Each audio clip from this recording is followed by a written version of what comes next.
man, what's good, sports fans around the world? Welcome to another action-packed edition of the Real Sports Talk Show. And tonight, y'all better buckle up because we're about to take us the sports train all the way off the rails completely tonight, ladies and gentlemen. Whether you're watching from your living room, your man cave, even if you're at work, pretending to work, or just hiding in the bathroom, nobody bothering you, sneaking, whatever, man. We appreciate you spending part of your night with us tonight.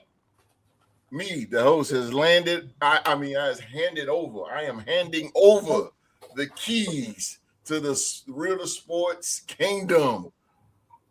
And running the show is none other than the Canadian destroyer himself, Latino Heat, man. That's right. The NFL trivia champion is in the driver's seat, and anything can happen when Supreme is calling the plays. Anything can happen, man. We got NFL topics. We got NBA topics, man. We got questionable takes. We probably a few takes that'll have the live chat looking like championship game over and overtime, man. So grab your snacks, grab your favorite beverage, hit that like button, subscribe if you haven't already, jump into the live chat, because here on the Real Sports Podcast, the fans are just watching the show. You are part of the show. Real Sports Mafia. Y'all know what time it is. Let's run it up right here on the Sports Talk Show. Can't accept the loss, I'm hard-headed. There's a little bit of madness to my method. Many falling off that fine line that I'm treading. I risk anything to be great, and I'm not letting nobody rob me of my victory. Number one, that's what I'm meant to be. When by any means, only thing that makes sense to me, I can make nice or make history. I got that dog in me, yeah. Turn me up, big energy, got the crowd going nuts. I got that dog in me, yeah. I take on anyone, I don't need a one-on-one. I got that dog in me, yeah. I'm talking all bite, no bark, I could rip your squad apart. I got that dog in me, yeah.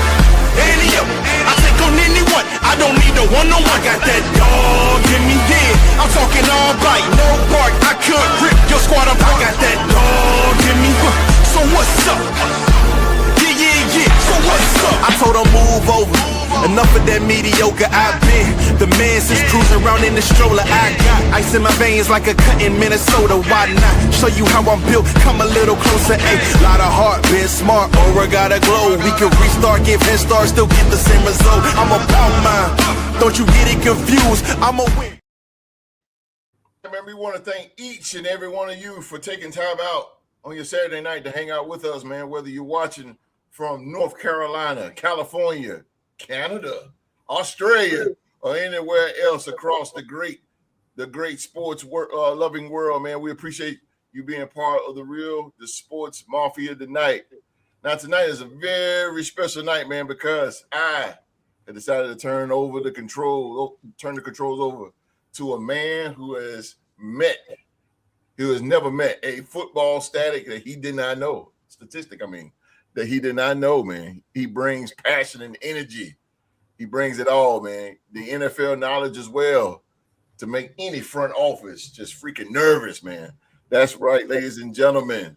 The host, he is the host of the Purple and Gold Bars podcast, the Canadian destroyer, the pride of the Vikings, Minnesota Vikings, man. He is the reigning, defending, undisputed NFL trivia champion. I'm talking about Latino Heat.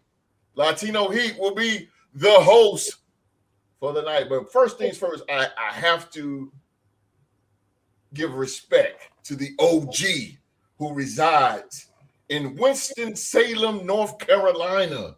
This man is a living legend, ladies and gentlemen. Living legend with all the Minnesota Vikings knowledge.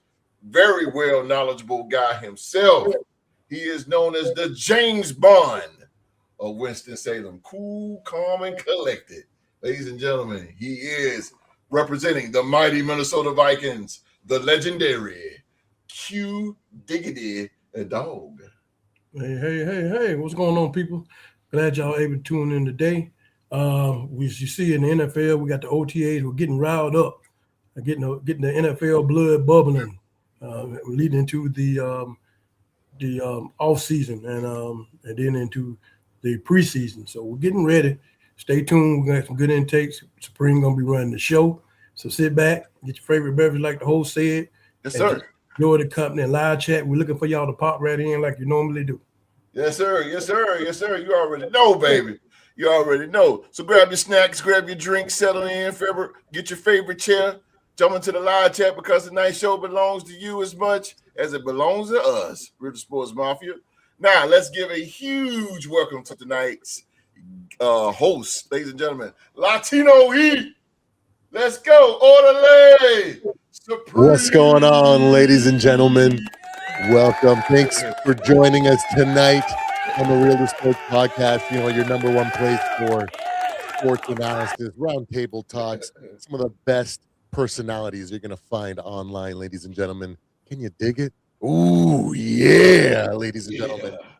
The Canadian Destroyer, Latino Heat, is here at your service. Orale, Let's go.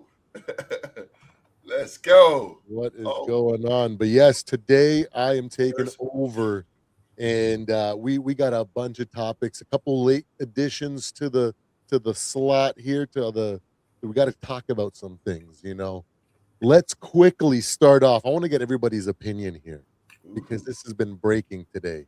Breaking news: the Minnesota Vikings hire Nolan Teasley as GM of the y'all got a GM. So we got ourselves a new GM. He was the assistant general manager for the Seattle Seahawks.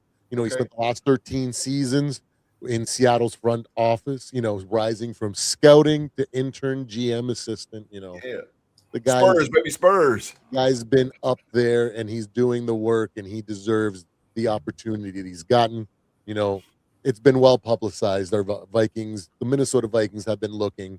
They've hired a firm, and it looks like their search is over. Yeah. You know, so with that being said, Q Dog, let's start with you because you are the resident other Minnesota Vikings fan. We're gonna get everybody's opinion here, but what is your opinion? And what are your hopes, your dreams? What are you hoping with this GM acquisition? Take it away. Well, I mean, he come with predominant status coming from Seattle, the Super Bowl winning team. He was able to get in there and bring in players like Sam Donald and other players in there for them to win a Super Bowl. So, you know, we get them in our organization and we pair them up with Brian Flores and KOC. We get these good minds together, another football mind. No knock on Kwesi, but he's more data and analytic. Now we got more football mind that these guys can come in together and come together on one common goal. It's just football, not about numbers. Really, I know that's numbers have to play with it at some time, but when we're talking about talent, you know, KOC on offense and Brian Flores on defense. I mean, they're one of the two best in the business. And now we bring in this new owner. We've been combing through a fine-tooth comb for the last 2 or 3 weeks. The Wills have really been doing their job, their due diligence on trying to find a general manager that hopefully will stick. He's a young aspect, you know what I'm saying, and so he's proven in Seattle, and so I think it's promising. I think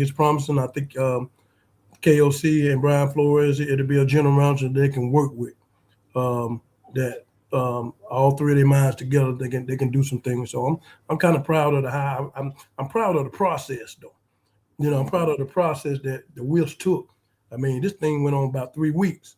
It was the point where I got tired of looking at it. It didn't mean I didn't know where they was going to go, but they interviewed a lot of candidates, man. They interviewed a lot of candidates, and so they went through this thing with a fine-tooth comb. Yes, and sir. So they got their man. And I'm going to stand behind them as a Viking fan. And I think we'll be able to look forward to great things in the future. Well said, Mr. Q-Dog. I definitely can co-sign all that. I'm a Vikings fan. Whoever is out there on the field, coaching, in the front office, I'm going to stand behind. Yeah. I will not be throwing shade. That is not my type Right. of approach. So I think I definitely can co-sign on that, Mr. Q Dog. Mr. Host, what are your Yeah. opinions on this acquisition by the Vikings? Man, you know what? I love it. Those of you that know me, man. I represent the Raiders, silver and black attack all day.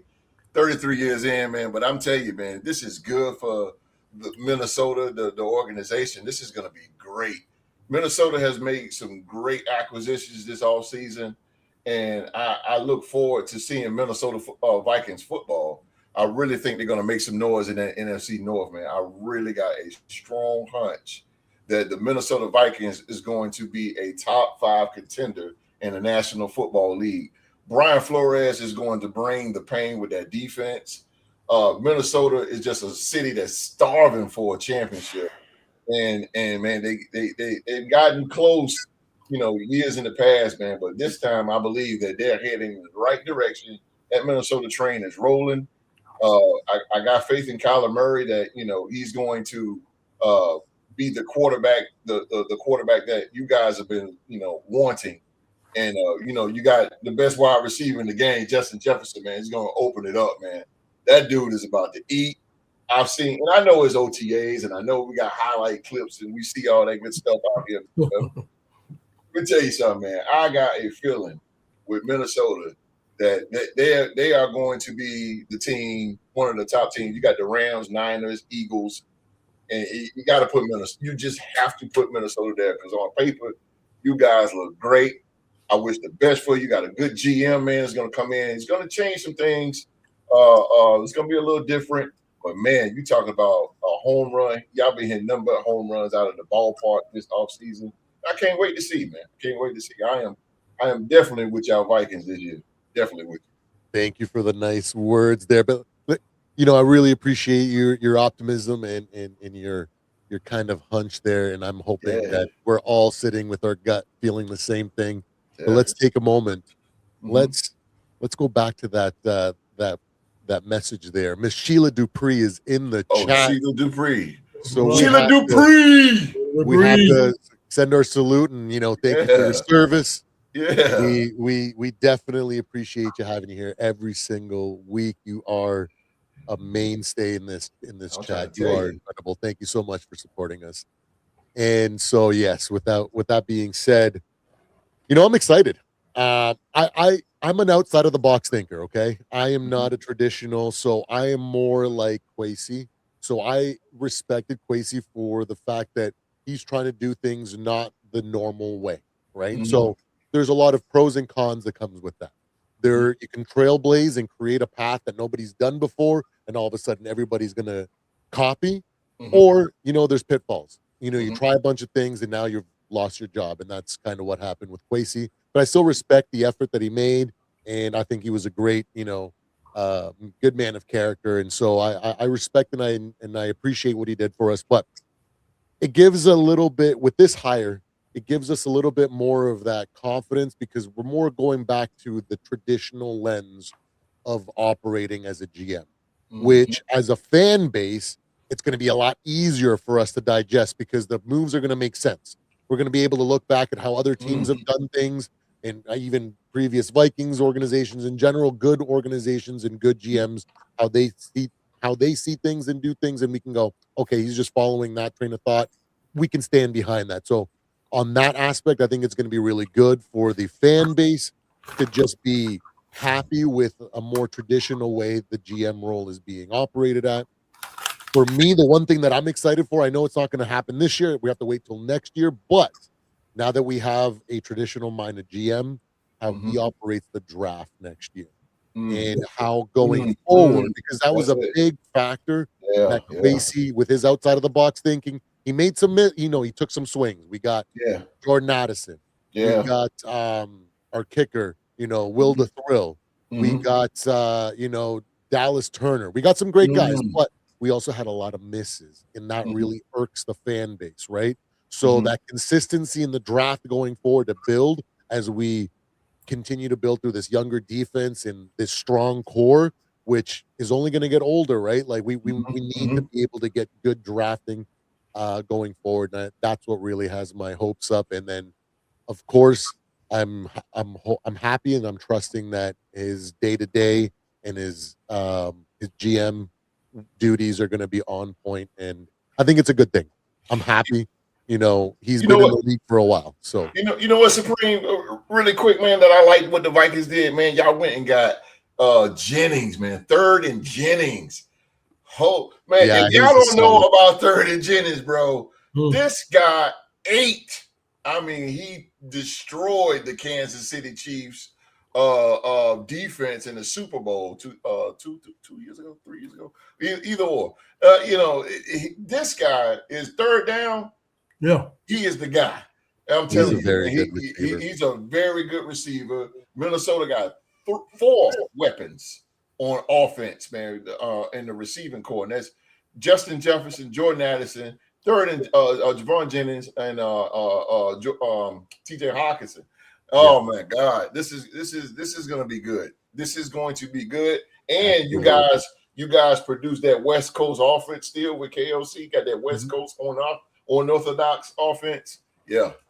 I really like that acquisition, and we're no stranger to Jawan Jennings. Even though we've come away and beat the 49ers the last 2 times that we faced them, Yeah. the guy that almost beat us was Jawan Jennings. Yeah, Late in Juwan. games when we were putting everything on CMC Yeah. and on Brandon Ayuk or on Debo Samuel, and we shutting them down, he was gashing us up. And to have a guy that is that secure Yes, with sir. his hands and third, doesn't have an ego, you know what? He's like, I don't care. I know I'm as good as a number 2 receiver. He Yeah. played me at 3. 49ers played me at 3, but I still did my damage. So like he's got Yeah. no ego. He's gonna fit in nicely. He's a Yeah. older player now. Yes, So sir. I think that maybe that maturity might even hopefully Yeah. affect Jordan Addison, because his maturity level is to be questioned. But I'm not going to throw stones in a glass house, because at his age I was running wild, way worse than Addison. So I'm not gonna criticize the young man. No. As young men, we make mistakes and we grow from them, and hopefully he matures this year. And we That's don't have why to you worry got about- a GM like that that's gonna come in and lay the ground rules down. Like, you do this, you're gonna get fined. You do this, you're gonna get fined. So if KLC ain't gonna do it, the GM is gonna do it. But yeah, go ahead. Exactly. So overall, that's the Vikings news. The shocker headline, I guess, not really a shocker because it was anticipated, but it's nice to catch that breaking news the same day that we have the podcast so we can talk about it. But I want to talk about a couple other things too before we actually get into the topics of the day. OKC versus the San Antonio Spurs, ladies and gentlemen. Yeah. I want to rewind just a few weeks Okay. ago when we were talking about the NBA and who had the potential of like, I think the question was like, who's gonna be the team that could potentially just fail, right? Like, who's got that bust kind of thing? And I said, I think it's the Pistons, as good as they are, even though I said I think if they maintain their style of football or basketball, they play hard, and the refs are okay with that, they can make it to the finals. Man, did they fall apart, right? The experience, like I said, the one thing is like the reason why I said they don't have that experience. And I don't care how good you do in the regular season, that playoff atmosphere changes things. And they, whether it's the coaches, the refs weren't calling the games, or maybe more strict and not allowing the physicality, or maybe the pressure got to them. Regardless, they're out of the playoffs, and where I thought it would be, them fighting for a shot at competing for the title, right? So, but in that same live, one of the topics is like, what do you guys think about OKC right now? I remember saying, you know what, I think OKC, this might be the last year where they have enough to make it to the finals and potentially win one. But from this year on, everybody's caught up to them, if not maybe starting to surpass them. And I think that's exactly what we're seeing here in this series, because at times they look like world beaters. They go out and blow your team out, their host, and then they come back last night and they get blown out themselves. Yeah, exactly. So it kind of literally signals to exactly what I was saying. They were ahead of the game for like the last couple of years. and people were trying to catch up. Mhm. And now people are catching up, and I think this might be the last year. If they can squeak by you, I could potentially see them beating the Knicks with experience, because the Knicks are one of those teams that they haven't made it this far. You know, Jalen Brunson, as good as he is, Yeah, but the pressure of the finals might be too much for him too, right? Just like the Pistons, right? Like, I know they've made some playoff runs, but they've kind of come short, right? And so now the pressure's even more, because the last couple of years people thought the Knicks were going to do much better, right? So with all that being said, what are your thoughts going into tonight's game 7? You guys got OKC or you got San Antonio? Host, because you got skin in the game. Let's start with you, brother. What do you think? Oh Give us a breakdown or some thoughts. man, look here, man. I want my Spurs. To get to. I hope my Spurs pull it out, man. We are in OKC, which is a hard place to win. It's very hard to win in OKC. But I really hope that we can just squeak the win out. What I do, if I had to talk to Stephon Castle, I would tell him, stop. Don't get too emotional, because I've seen in the series he gets a little bit too emotional and gets a little bit carried away to the point where he begins to get too aggressive up under the rim, missing a lot of layups. Just relax. Let the game come to you. Let the game come to you. He has the responsibility of guarding the MVP, Shai Gilgeous-Alexander. And let's truth be told, man, the guy flops like a fish. He does. He does. I got to keep it real here. He flops like a fish. But what you're gonna have to do is you're gonna have to play a lot of zone defense, meaning just a little bit off of him. You can't play man because he's gonna draw fouls. So you're gonna have to play mid-range or zone. Try to make him force him at that keep him at that 3-point line, because he's a great mid-range shooter. And do that. Luckily, they don't have Williams, man, because Williams is he's the X factor of that team, but he's not going to be there. The other guy will be Chet Holmgren. And if we could just hold Chet Holmgren down to a minimum of 10 points, I think we'll be okay with this. But what's going to have to happen is our 3-point shooters with I can never get his name right. I always call him Champagne. And Vassell. Those shooters going to have to come out the gate. We're going to have to come out the gate strong on OKC, because I'm going to tell you something. That fan base right now is looking at an NBA championship, because they see the Knicks on the other side.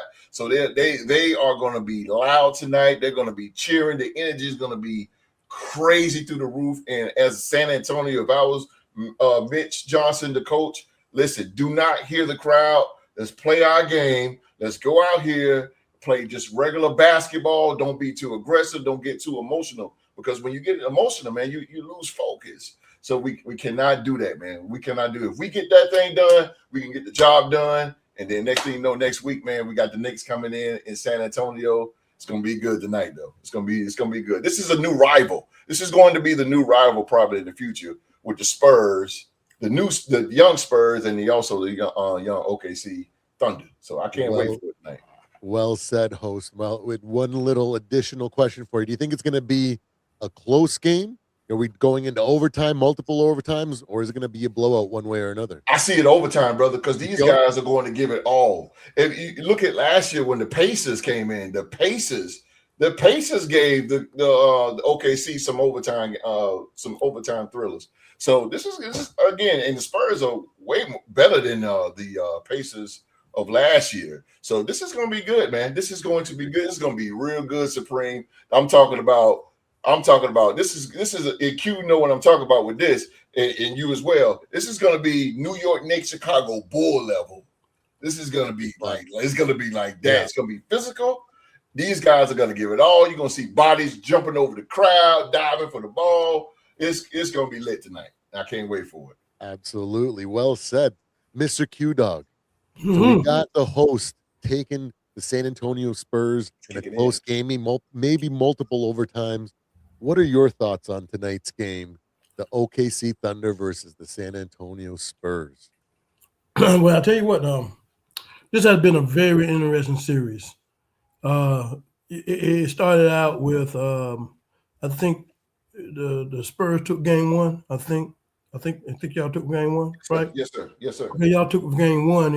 We know that when you start a series that you on the road team, you want to take that first game.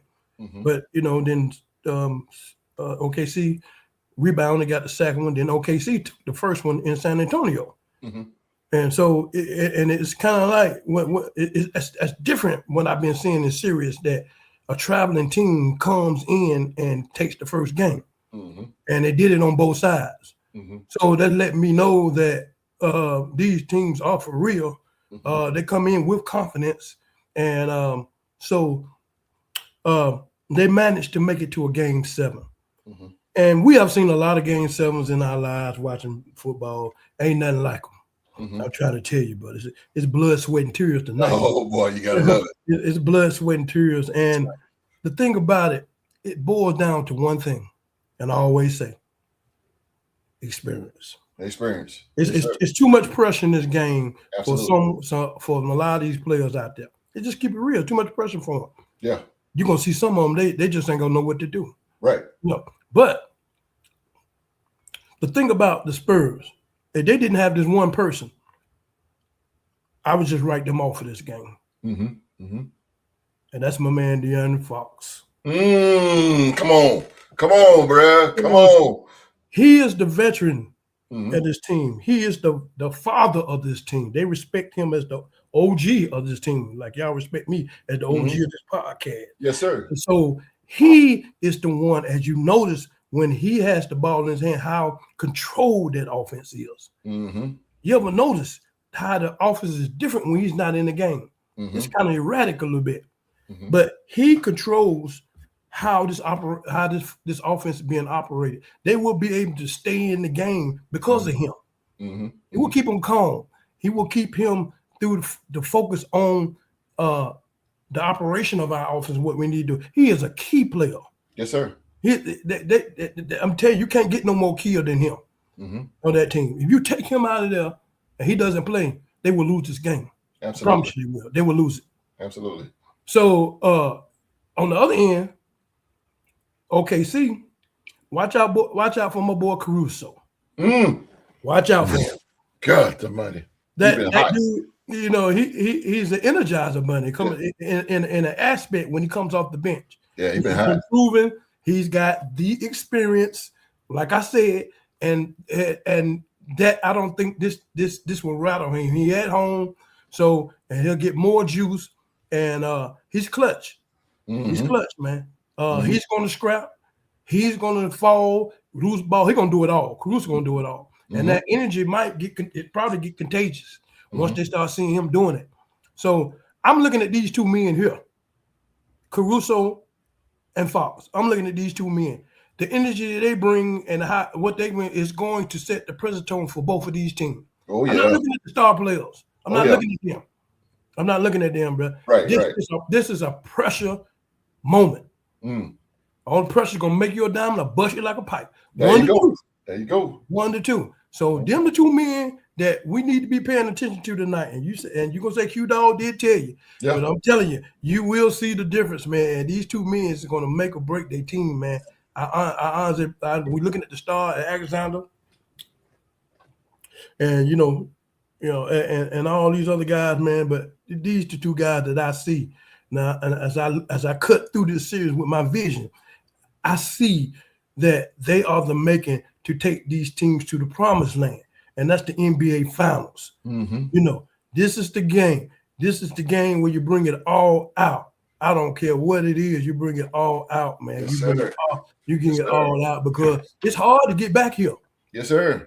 82 games regular season and injuries. It's hard to get back here, man. Oh, absolutely. So this is the game of everybody's life on this team. It's what we be looking for as NBA fans, and America gonna enjoy themselves tonight. These ratings are gonna go sky high. Yes, sir. And I'm telling you, man, I'm looking forward to. I really don't like watching NBA like that, but I love the playoffs. Yeah. I know what the playoffs bring. They bring grit, capacity, and a will to achieve. Whoever got the heart, I'm looking for somebody's heart out there tonight.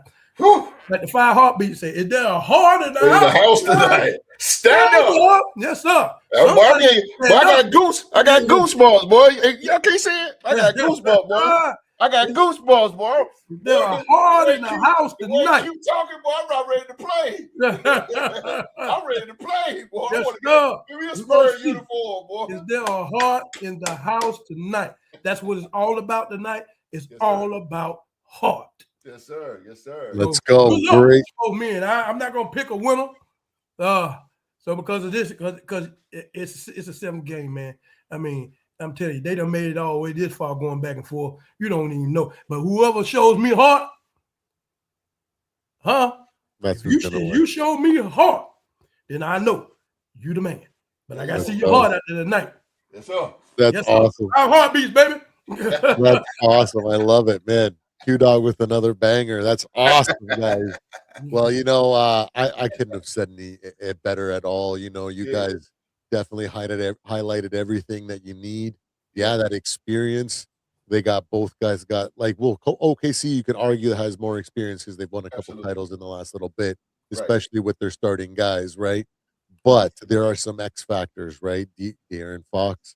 We got Caruso. Caruso lit it up the other night. Just game 5. He saved him game 5. He couldn't miss, and I was like, "What is going on?" You know what I mean? So it was great to see. So we're gonna see who's got the heart tonight, and I think it's gonna be a fun game. I don't know who's gonna win either. I think it's gonna be extremely close. I don't foresee a shoot or a blowout. So it's gonna be a fun time tonight, in whichever city wins it. So regardless, they're gonna be tearing the house down tonight.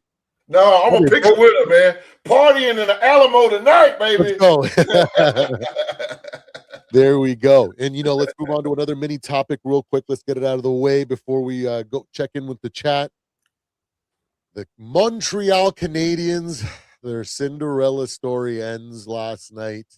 They get eliminated 4-1. It is now the Carolina Hurricanes versus the Las Vegas Golden Knights for the Stanley Cup Finals. All right, I'm not a big hockey fan like that anymore. Growing up, being Canadian, I definitely didn't miss. I think it was from grade 5 to grade 11. I did not miss a single Maple Leafs game.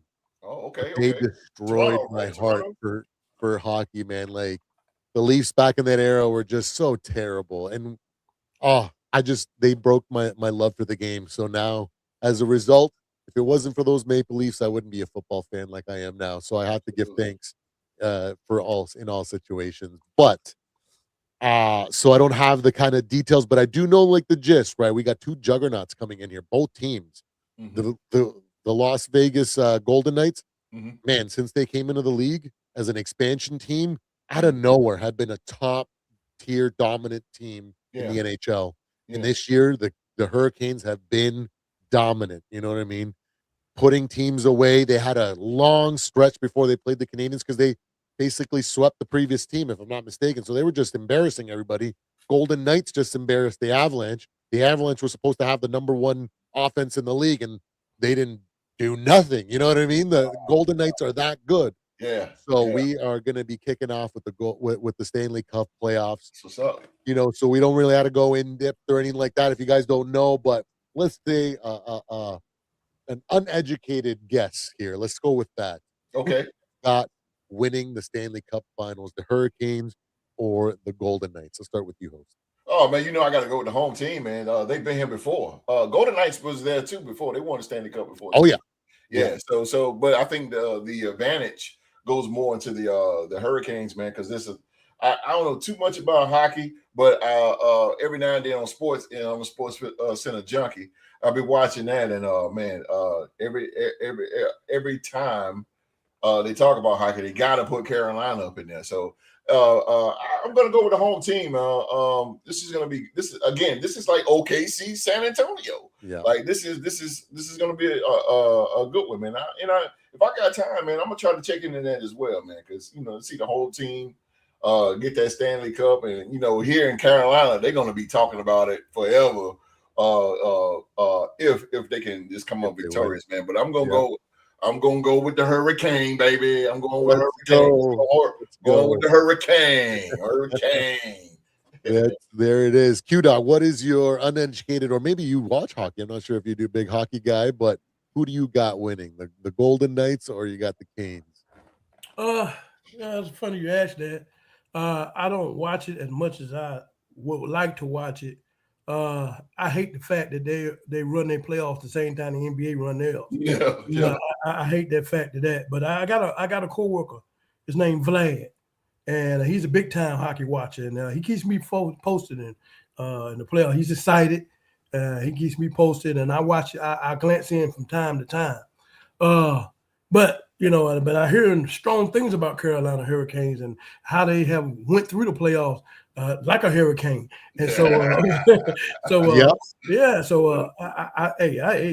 like the host, man. I got to go with the home team, man. You got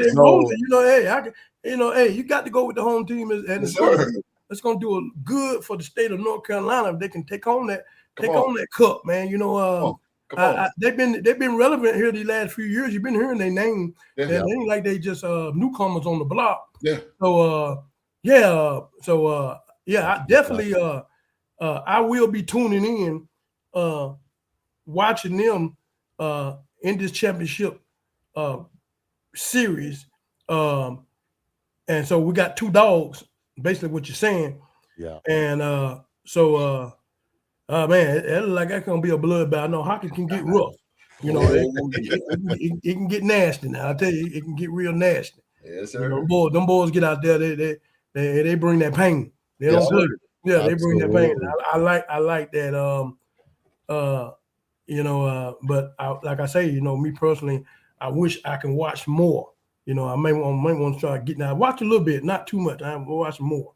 The last hockey game I did watch before the series, I forgot the teams was, but I was excited because they went in overtime. I mean, that was nice. I caught it right at a nice time to watch it. Yeah. You got to go for the home team, Carolina Hurricane. I wish y'all the best. Y'all have from what I've been hearing, y'all have been sweeping through opponents. But you got a dog now that you have to face, and we're gonna see if you dog or mouse or whatever you are. But I think you're gonna be a dog. I think they're gonna be a dog. I think it'll be a tough series. I think they'll pull it out though. But I think it ain't gonna be no cakewalk. I know that it's not gonna be no cakewalk. But absolutely ain't gonna be no 3-1 like they had the last team. It's not gonna be nothing like that. So good luck to Carolina Hurricanes. We rooting for you here in Carolina, like everybody else is. And man, I tell you, bring that thing home. Bruh, we like to see that. Yes, sir. Yes, that's right. And I'm going to actually go with the Canes as well. One of my best friends, he's a Carolina fan, so I'm going to side with him. He's been yipping at my ear every chance he gets. He's like, you see how our Canes are doing, man? We're doing all. I'm like, hey, man, good for you guys. You know what I mean? Yes, sir. I'm excited to see that. I'm going to catch more of the playoffs and see this finals because it's one of those. It's like two juggernauts are about to face off. Both teams are very strong, so it's going to be a test of wills here, and it's going to be awesome. It's going to be fireworks from the first game until the last one, right? So I'm excited for that. And so, but I am kind of, a little bit intrigued with hockey because, there's a generational talent that's going to be drafted this number 1 overall next year. And the Toronto Maple Leafs actually got the number 1 overall pick next year. So might be enough to get me back into watching hockey, So I don't know. Maybe the old fire is kindling there, the old Maple Leafs fire, but maybe it's a little bit too early to tell for that. But those are the 3 kind of mini topics before we get into it, guys. You want to go through the chat real quick and see what we got? Well, ain't really too much going on, man. Wait a minute. Let me put my phone down. What's going on in the live? I see y'all in there.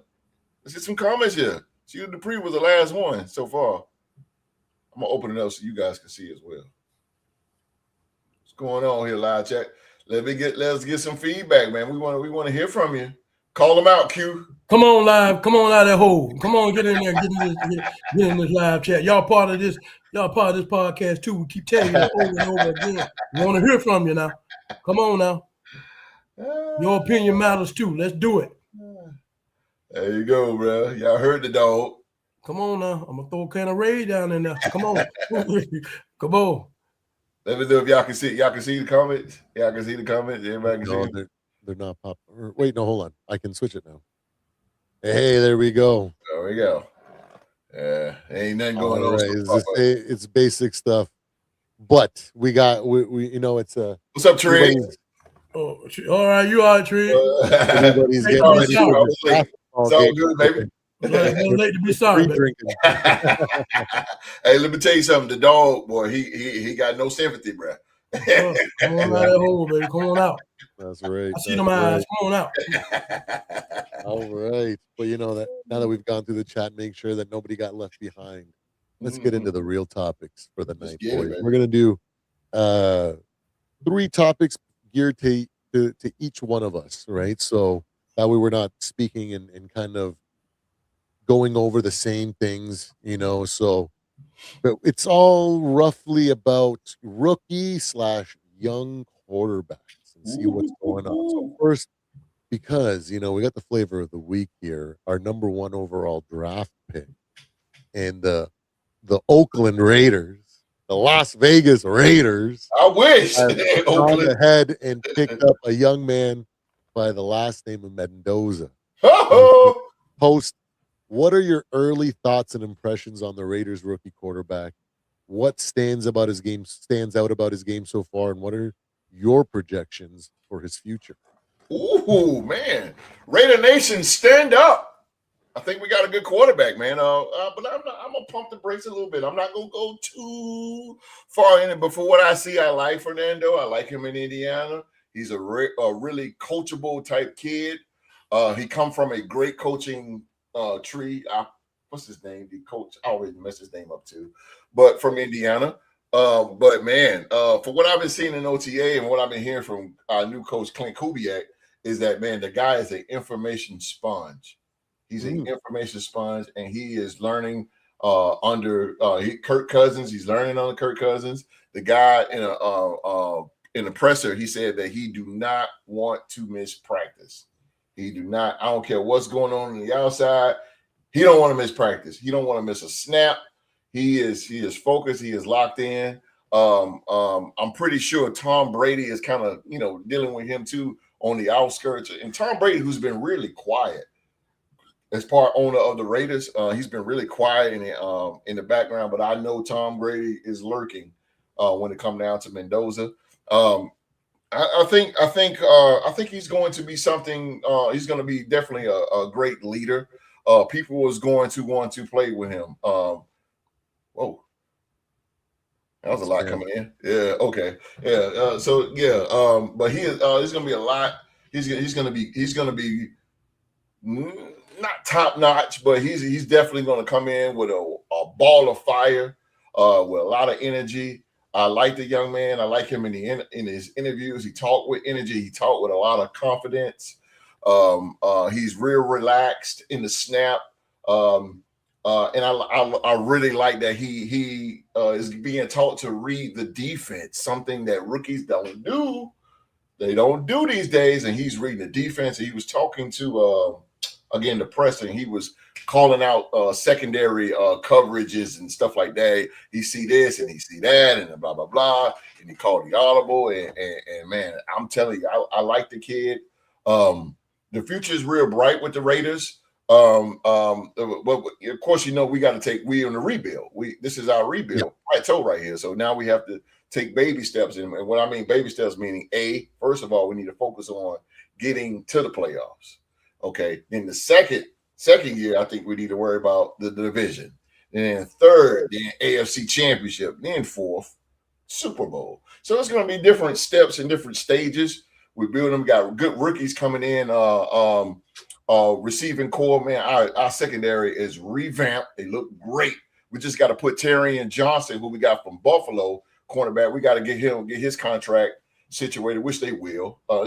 Every team always got a player with a contract confrontation every year. So, but I believe he's going to get his little money. So, yeah, man, I really like the Raiders and which way the direction they're going. Way better than when Pete Carroll was there, it was more old schoolish and a little bit dry. But I could tell now with this Raider offense and defense, this whole team as a whole is different energy. Clint Kubiak has came in, and one thing he did old school is in practice we got silver helmets, with the emblem. But he said you got to earn your shield. He said that in practice you have to earn your shield, and I like that. You gotta do what is necessary to earn your shield. So when you earn your shield, you get it on your helmet or whatever. But I'm looking forward to our season. I'm not gonna predict or anything like that because again, there's baby steps to it, man. But man, I am excited. Kirk Cousins, I believe Kirk Cousins is going to be 2.0 Minnesota Kirk Cousins level. And Kirk Cousins, he looks good. He got a little leaner now. And it's going to be great, man. Offensive line, JPJ. We got Lindenbaugh on the offensive line. We got two Bulls on the offensive line. The defense, we still got Max Crosby, man. We got Quay Walker, the linebacker. We trying to do some big things, man. But one thing I will say, that we will beat Kansas City this year. Will beat Kansas City this year. Pat Mahomes come back. I don't care about no ACL. I do not care. Pat Mahomes is on the list. Go Raiders, go Raiders! We're gonna be doing it, baby. I'm ready. I love it. With all that being said, do you think there are legitimate reasons for the Raiders fans to be excited, or should they be keeping their expectations realistic for year one? And what do you perceive is the ceiling if everything develops correctly for Mendoza? Ooh, great question, man. I wouldn't say rookie of the year. I wouldn't say that because he's not going to go in and throw a lot of touchdowns because we don't have the receiving core like y'all have. No. But he has what it takes to win games. He knows how to win games on a collegiate level, and I think some of that's going to leak in the pro level. And then you got a coaching staff under Clint Kubiak who just won a Super Bowl with Seattle Seahawks, and we got the offensive coordinator coming in. We got a new offensive coordinator. I seen they leaked a little bit of the plays and stuff, so I like the plays. But one thing about Clint Kubiak, he said that he will utilize Ashton Genty.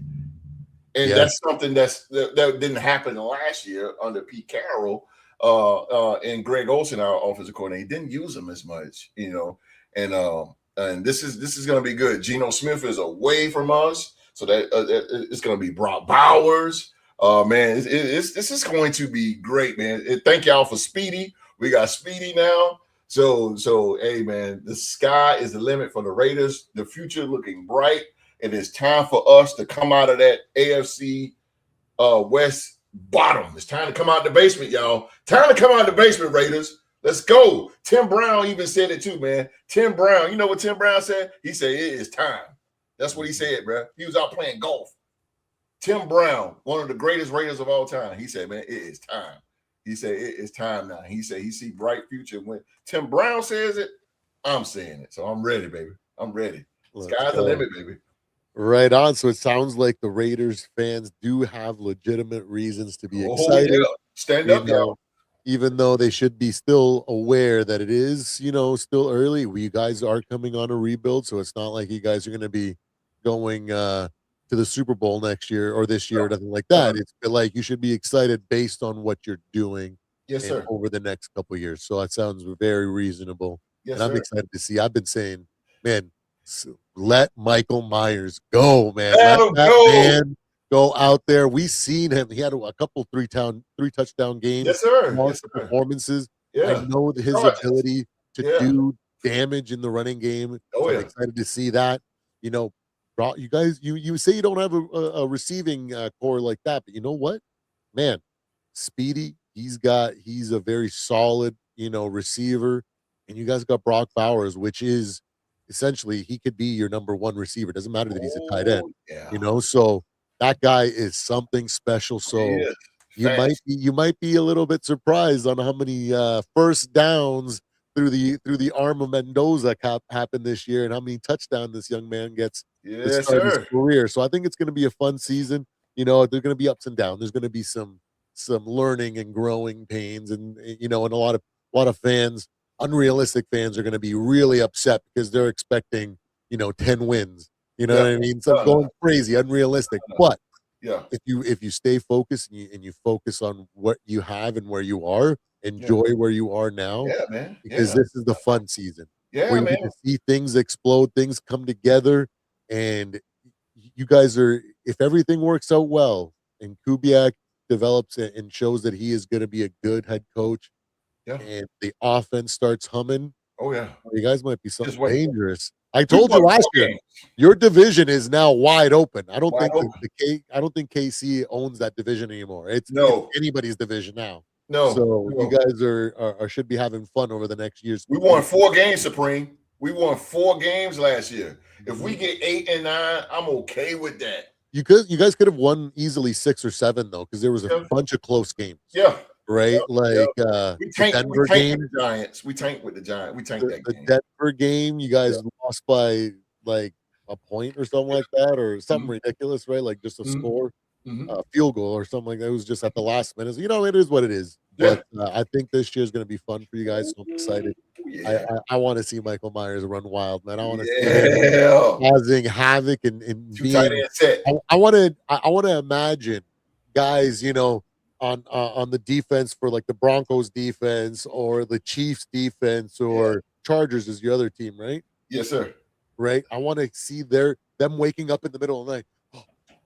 Oh, they will. Alshon Jenti. Yeah. Oh, yeah, I want to see him haunt their nightmares like Michael Come on, Myers does in the Supreme. movies. You know what I mean? Come I on. want to see another young running back that's just dominant, and Damn he's right. got that potential. So I'm rooting for you guys, right? Thank So you. Thank you. Thank you. all right, moving on to another Yeah. young quarterback situation. This one hits home for me, but I'm not going to chime in on this one because I need to have the Q dog, the guy that knows, the guy that's sweet to ever stop. You know what I mean? Q dog, we need to Oh, know. Q. What are your honest thoughts on the quarterback situation between Kyler Murray and JJ McCarthy? Do Ooh. you think Kyler can fully learn and operate Kevin O'Connell's offensive system? Or does JJ eventually gain the advantage because he's been in the system longer and can grow within the system Ooh. that long? What are your Jesus, question? Man, that is a good question. Good God Almighty, good question. But my thing is that, they brought Kyler in for a reason. They was able to get him cheap. Yes, sir. So that helped out too. But they brought him in for a reason because they couldn't never repeat a season of JJ McCarthy last year. That's gonna cost him his job. You can't trust on that. So you brought him in, and this is what you're gonna call a quarterback competition. Besides the playbook, I don't see no competition. I just don't see it. No, we talking about a man as in Kyler Murray that's been in a terrible organization for all those years. But look what he has done. Look that film on him, what he's done. I mean, this man is incredibly athlete. He is a amazing athlete. He was known as being Mr. Texas coming out of high school, college, Heisman Trophy winner. I mean, there ain't too many accolades that you can't say about this man, except for MVP of the league or Super Bowl. So JJ McCarthy not having so many games up on his belt, that derailed him. If he would have had a successful season, not getting hurt, they wouldn't have never looked Kyler Murray's way. But the way that happened, so now, this is what you got. And I just feel by the comments that I've heard from JJ McCarthy, I really feel he is upset with the organization. He's up with the organization because they brought this man in. And when they've been asked about him, he threw that to the organization. That's somebody they brought in, thinking that this will help the quarterback room. But when you put your mind and your shoes in your feet in JJ shoes, after coming off a season like this, and you see a man like Kyler Murray come in, how much confidence does that give you? I mean, that's hard. That's hard to come against someone like that. You know what I mean? Even though it's a different playbook, and I honestly understand that, but you can't dispute the talent. Mm-hmm. You can't dispute it. It's going to show. You know what I'm saying? Those accurate throws, getting out of the bind. It's hard to sack him. Getting out of bind, throw those. His accuracy is anything. That's the most thing. On the run, his accuracy is on point. And McCarthy, I hate it for him, man, but I just don't think he's gonna be able to. He's gonna be out. He's gonna be able to win it, man. Not against this man. No, he just don't have enough. Mm-hmm. He just don't have enough, man. He only played 15 games so far, something like that. I know he knows the offense, but he just haven't produced it. He hasn't produced enough NFL time as a quarterback to come against you. You compare those times, him and Kyler Murray, it's slightly different. I mean, it's like Kyler Murray blowing him out the water. Mm-hmm. I mean, and when this man come in here, and you got to understand that Kyler Murray is going to be on a mission. Mm-hmm. He's on a mission to prove everybody that I am the same Kyler Murray that was drafted #1 overall. Mm-hmm. And he's trying to save himself to stay in the NFL and get a lucrative contract from someone. Mm-hmm. So this is his year. Mm-hmm. This is his year to shine. He knows if he don't shine this year, he's done.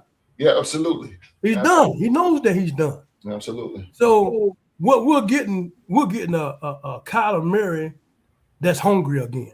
Mm-hmm. That's dangerous. Mm-hmm. With experience and knows the NFL and he's hungry. Mm-hmm. And he has no fear of J.J. McCarthy.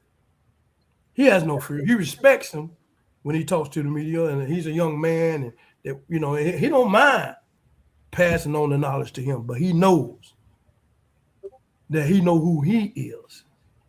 And J.J. McCarthy knows that he feels that he's going to fight, but he's facing, it's like David and Goliath, man, big giant. You just, I don't know if you got a slingshot to knock this man down. I mean, this man is he's just too proven, man. Right. Everybody talking about his little size. I'm not worried about that, man. Right. I'm not worried about the man that showed you what he can do. So the size don't matter. Absolutely. It don't matter, man. It ain't like he just came in the league and y'all shooting the size and he got to prove himself. The man already improved himself. So I really feel that, in my opinion, I think it's just something. This is just media talk. This is something to just keep the media and fans at bay when you're talking about quarterback competition. But if you're a football fan and you're knowledgeable football and you know Kyler Murray, you've been watching him and you see him and you've seen the little sample size of J.J. McCarthy, there's no damn way that you compare that. There's no way. Come on now. You can't do it. You can't do it. But for media, reporters, and fan base, the coaches have to do that, and I understand that. But I'd be glad when he went on and just named Kyler Murray week 1 starter after camp. I wish he would go ahead and do that, and then put everything in the rest. And if he comes in and show up the way I think he does, we get 14 wins, and they go ahead on, and they're not gonna let him slip through the cracks like Sam Darnold did. They're gonna throw that big contract on him, and I think J.J. McCarthy will be gone.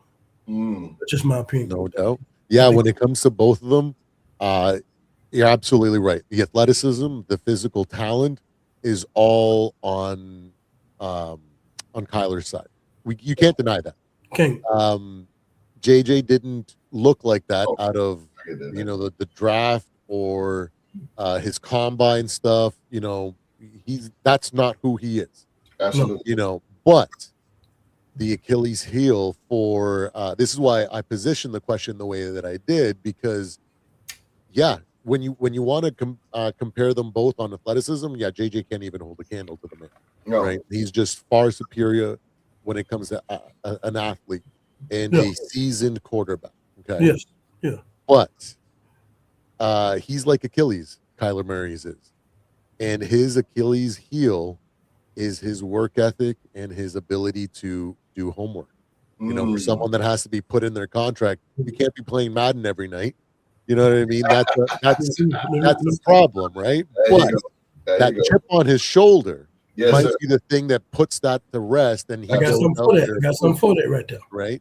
I got So something. the strength that JJ has is his work ethic, which Absolutely. is what has got him to this position or to have this opportunity, because he's got that work ethic that we all like. If we could take the best out of JJ and the best out of Kyler, we take JJ's work ethic and we put it in Kyler, and that's it. We got a Super Bowl winning quarterback right there, you know? So that's why I positioned it that way, because then if you look at athleticism and the athlete, you can't choose anybody else other than Kyler, you know? Right. What were you gonna say, you Doug? Oh, well, I want to chime back on what you were saying as far as the negative of Kyler Perry. You were saying, Kyler Murray, I can say Kyler Perry. You saying that him playing a game and also him not being knowledgeable or wanting to study. I just said this is his last year to prove himself, and he knows that. So he knows that he has zero tolerance for bullshit. He don't have it, because if he do it, he done. He knows that. That was before of the young Kyler Murray. Figured he could do that and do this and do that and see what it cost him.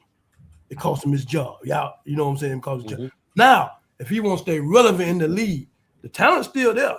Oh yeah. But now we're not disputing the talent. You're disputing his work ethic, and also is he gonna play in them video game? He know that what cost him last time. Now, I guarantee you're gonna see a different Kyler Murray. That dude, he been he lifting weights, man. That dude has gotten bigger, man. He big, man. He done got swole, boy. He's swole now. Yeah, he's swole now. Yeah, He's swole. There's no denying his physical talent. Yeah, so you seeing all these things in Kyler Murray, and we got him for the cheap. You know what I'm saying? Because they let him go, and we got him for the cheap, $1.33 million, and he knows that was on him. He caused that. Okay, now he's in a better situation, a better organization with the weapons that he has. It was the best offense that he's ever had. It's going to be ugly. Yeah, it's going to be great. It's going to be ugly for opposing defense. You're going to be confused because this man is one of the best scrambling quarterbacks out there. Huh? There's no way that we should be number one or number two on third down efficiency. There's no way, because he can grab the first down with his legs. Then you're gonna be confused. How you gonna stop all that? All those receivers: Justin Jefferson, Jordan Addison, T.J. Hawkinson, Juwan Jennings, all these J's. Good God. Everybody's gonna be dropping into coverage, and unless they throw a spy, he's running the first down all day. All these J's. How you gonna stop all these J's? I like that. And then you got McCarthy, that's a threat itself. Yeah. I mean, there's no way you can't cover all of that. You can't do it. Very true. And then, so that being said, that I understand JJ McCarthy has a strong cannon for an arm, and he's knowledgeable in the playbook because he's been in the system longer than Kyler Murray, but the talent is going to override him. The work. You cannot, if you got a quarterback like that you know that has that kind of talent like that, how in the hell can you keep him on the bench for someone like JJ McCarthy that doesn't have a quarter of that type of talent, just got a strong arm? There's no way you can do it. It's only, the age-old adage, right? Like, hard work beats talent that doesn't work hard, right? Boom. He works hard. There's no chance for JJ to take the job at all. It's impossible for him because he's got everything at that point, right? So I'm with you. I think that he's going to have a chip on his shoulder. Yeah, I think he's going to definitely prove it right. Right. Which brings me to your follow-up question, right? Okay. You know, how difficult is KOC's offense for quarterbacks to truly master, and what are the pros and cons of running such a complex system? God damn, Supreme, you on tonight? You've been Good digging. Lord. You on tonight? Woo! Woo! Yeah, I mean, and I guess that's the reason why you call KOC the quarterback whisperer. Because like Mark said, KOC has a way of hiding your negatives and bringing out your positives. Mm-hmm. But it's up to you. Like, you willing to learn this complex offense? Mhm. I think with Kyler Murray's experience and his ability, all he has to do is be willing to want to learn this complex offense, and he ain't got no choice. We got to learn it. Yeah. I keep going to the point where I'm saying that this is just the man's last shot. You know what I'm saying? I mean, have you ever been in a situation where you got, you got your last dollar and you got to spend it, you got to make it count. You know what I'm saying? I mean, it's the same situation, man. He has to make this count. So he's going to take on anything that makes him better, anything that makes him good. I don't look at his past and what he wouldn't do or what he should have did. I'm looking at right now and look at what he's trying to go to. And so if he's trying to get there, this is his only shot. This is it. This is his $1 million shot. If he doesn't succeed in Minnesota this year with that 1.3 contract, I don't want to talk about it. I don't want to even pretend like that's a possibility. The only way that I'll accept him not succeeding this year is if he breaks his fibula or something like that. You know what I mean? Like, ridiculously crazy that if he doesn't succeed, he's done. But I'm just saying that's the only way that I'm going to be the thing about it, what's so great about this offense, what you're going to like, everybody on this offense got something to prove. Yeah. Oh, yeah. Everybody. Justin Jefferson, Jordan Addison, T.J. Hawkinson, Juwan Jennings. Yes, sir. Yes, sir. Aaron Jones. Everybody. Jordan Mason. KOC. 7 people we just named. And just one coach, 6 players. Yeah. Everybody got one thing in common. Yes, sir. One thing in common. They got something to prove. Mm-hmm. They got something to prove. It's gonna be a fun season, boy. Oh my God! It's gonna be so good. Watch out, boy! So it's gonna be Skull Nation on, boy. Oh, it's gonna be nasty. Hey, if y'all don't mind, man, but I just really feel it in my bones. Yeah. Oh, here we go. First down. That's what I'm talking about, baby. I just really feel, man, that even KOC, the only one that ain't got nothing to prove is Brian Flores. He ain't got nothing to prove. He got nothing to prove. Absolutely. He ain't got nothing to prove. prove. Lucky that nobody hired him as a head coach. Oh my God. He is a little bit. You keep talking about the offense. I don't want to go on the defense side. I'm gonna leave that alone. But the defense is gonna take care of itself. I ain't worried about that. But I'm just telling you, every 6 people on that offense, players got something to prove. Yeah. That means a lot. That means a lot, man. That means That means that everybody gonna bring their hard hat and they coming to work. Yes, sir. They coming to work, man. They coming to work. And I'm excited to see this team. I want us to thrash Detroit. I want to put our foot on their neck. I ain't worried about Green Bay. I'm talking about Detroit. I want to put our foot on their neck. There you go. Not worried about Chicago either. Yeah, well, there you go. There you go. You hear that, really post, worried man? about anybody. You hear that, post, man? Never worry about anybody. Well, post, only one I'm worried about is, that boy can scramble, man. Yeah. Caleb Williams, man, it's hard to sack that. Yeah, but he's bad against good defenses, and we have a good defense. So our defense better. Yeah, their defense is trash. They ain't got no good defense. He barely put 17 points or whatever to beat us. You know what I mean? It was all field goals. Yeah. I think we're gonna be like the '98 Vikings, man. I really do. It's gonna be fun. It's gonna be fun I think we're gonna be just like them. I don't care who wins the starting job, whether that's Kyler or JJ. I'm gonna ride with whoever. And there you go. And I predicted before Kyler was on the team, like a way too early prediction, that I said we're gonna win the first 6 games. And people are gonna be looking at us like, what the heck happened? Come on, baby. So it's gonna be a fun season. I like it. I wanted to say something. Yeah. I don't want to jump subject, but I had an input on when you was asking Aaron, asking the host about too late. It's all good, brother. Mendoza. And the thing about it, what I feel was going to happen, they didn't bring Kirk Cousins in for nothing. So Kirk Cousins, he's going to learn up under Kirk Cousins. But what's going to happen, we know how fans are. If Kirk Cousins get out there and don't produce, they're going to be asking for his head and want Mendoza. Quick, real quick. Fans don't play, man, especially Raider fans out there. You know what I'm saying? They gonna ride with Kirk Cousins until he start messing up. He starts seeing some things that they don't like. They're gonna be wanting Mendoza in the game. Yeah. And then I wonder how Clint Kubiak gonna react to that. He needs to sit behind Kirk for like maybe 10 games max. I agree. He needs to see what a professional quarterback. Okay, and now like, what if the Raiders are 10-0?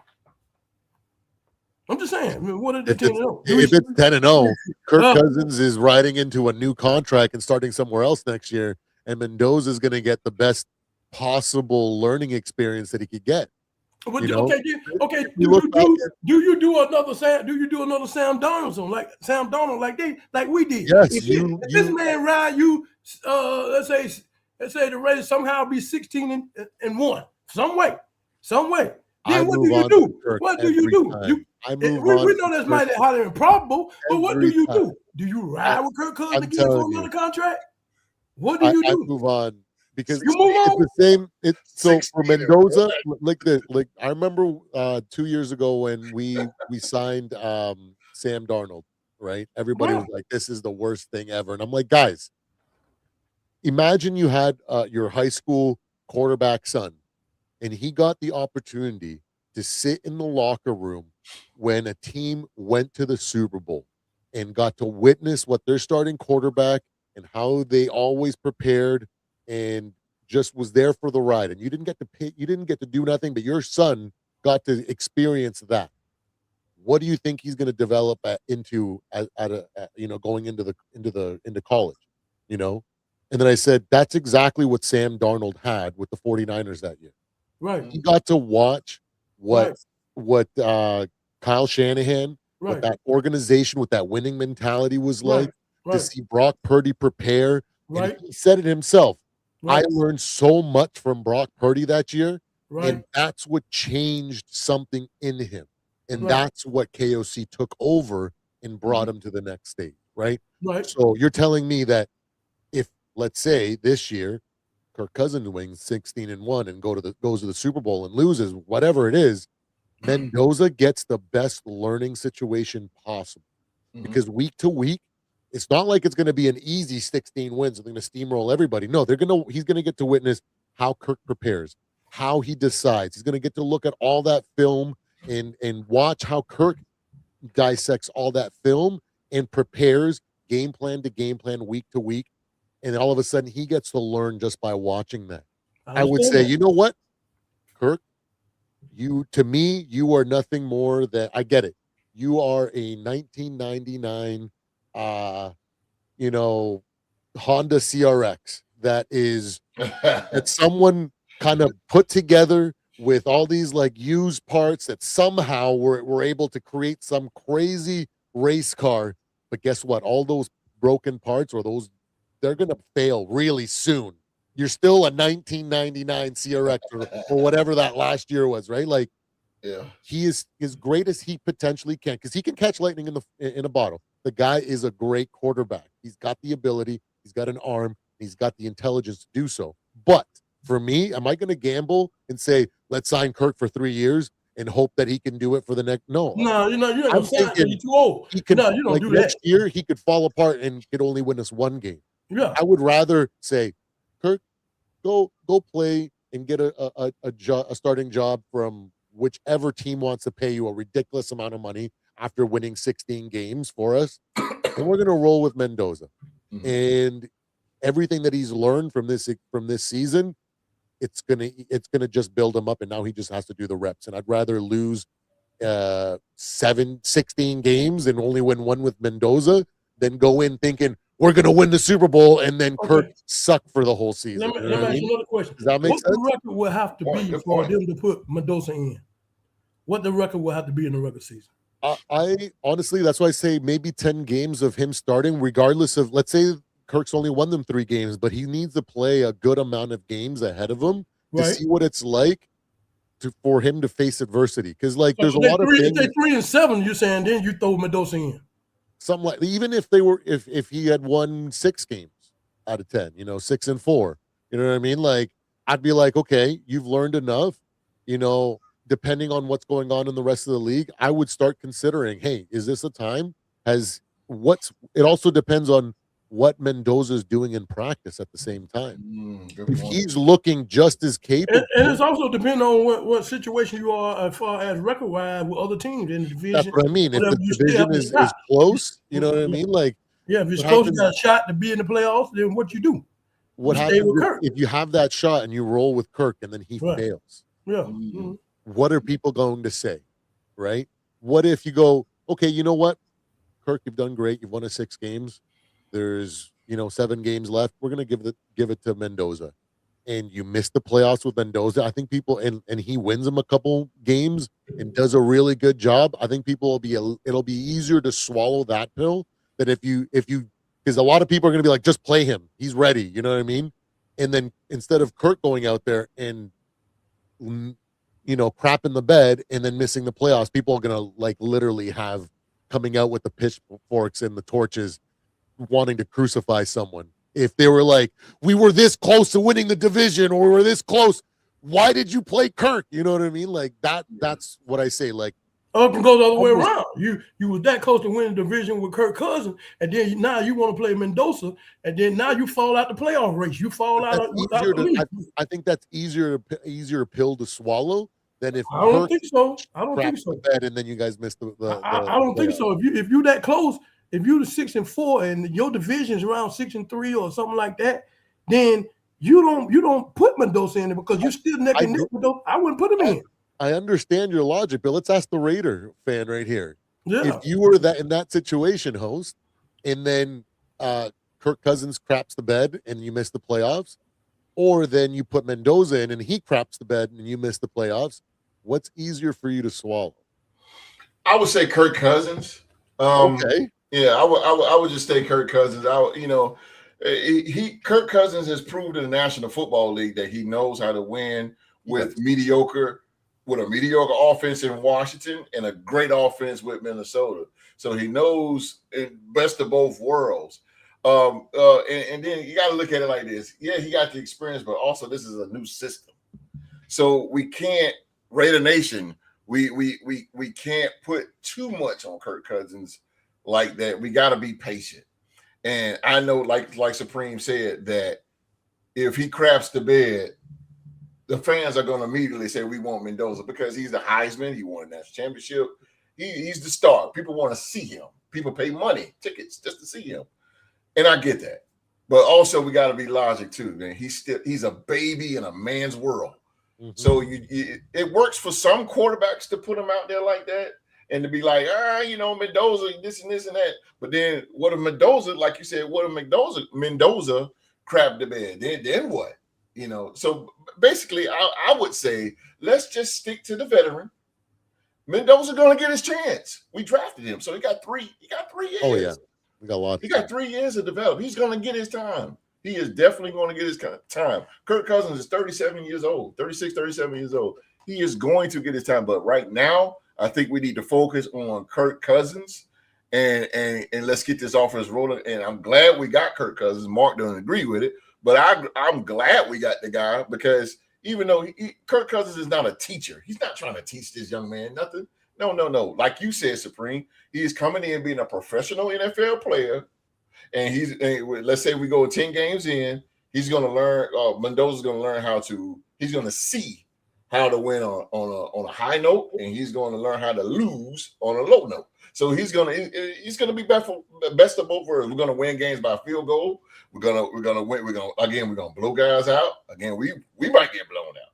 So this is what he's just going to have to sit there and take notes. And I know the crowd is going to go crazy, but logically, bro, we're gonna have to just pump the brakes and be calm. Mendoza, Raider Nation, Mendoza is going to get his chance, but we got to ride number 8. Number 8 is our guy. And the fans can be brutal when it comes to a situation like that. Cause I remember when Michael Vick came in the league, and they had Chandler as the quarterback for Atlanta, and they were praying. His wife even heard it. They were praying for him to get hurt. Yeah. They even had kind of like death threats for him, man. They wanted Michael Vick to get in there so bad. Yeah. And these fans can be brutal with that kind of situation like that. But I really feel like, if you're in a situation where you're still in the hunt for the playoffs, I just don't think you throw him in there like that because you even though he have learned in 10 games, I think you still in the position to at least get in a wild card or be competitive in the division. Absolutely. Get in the playoff. And so then the fans will turn against you if you switch. And then now the chances are going down instead of going up like they were. I agree. So I would continue to play them. Q is right. But if it was the other way around, if it was the other way around,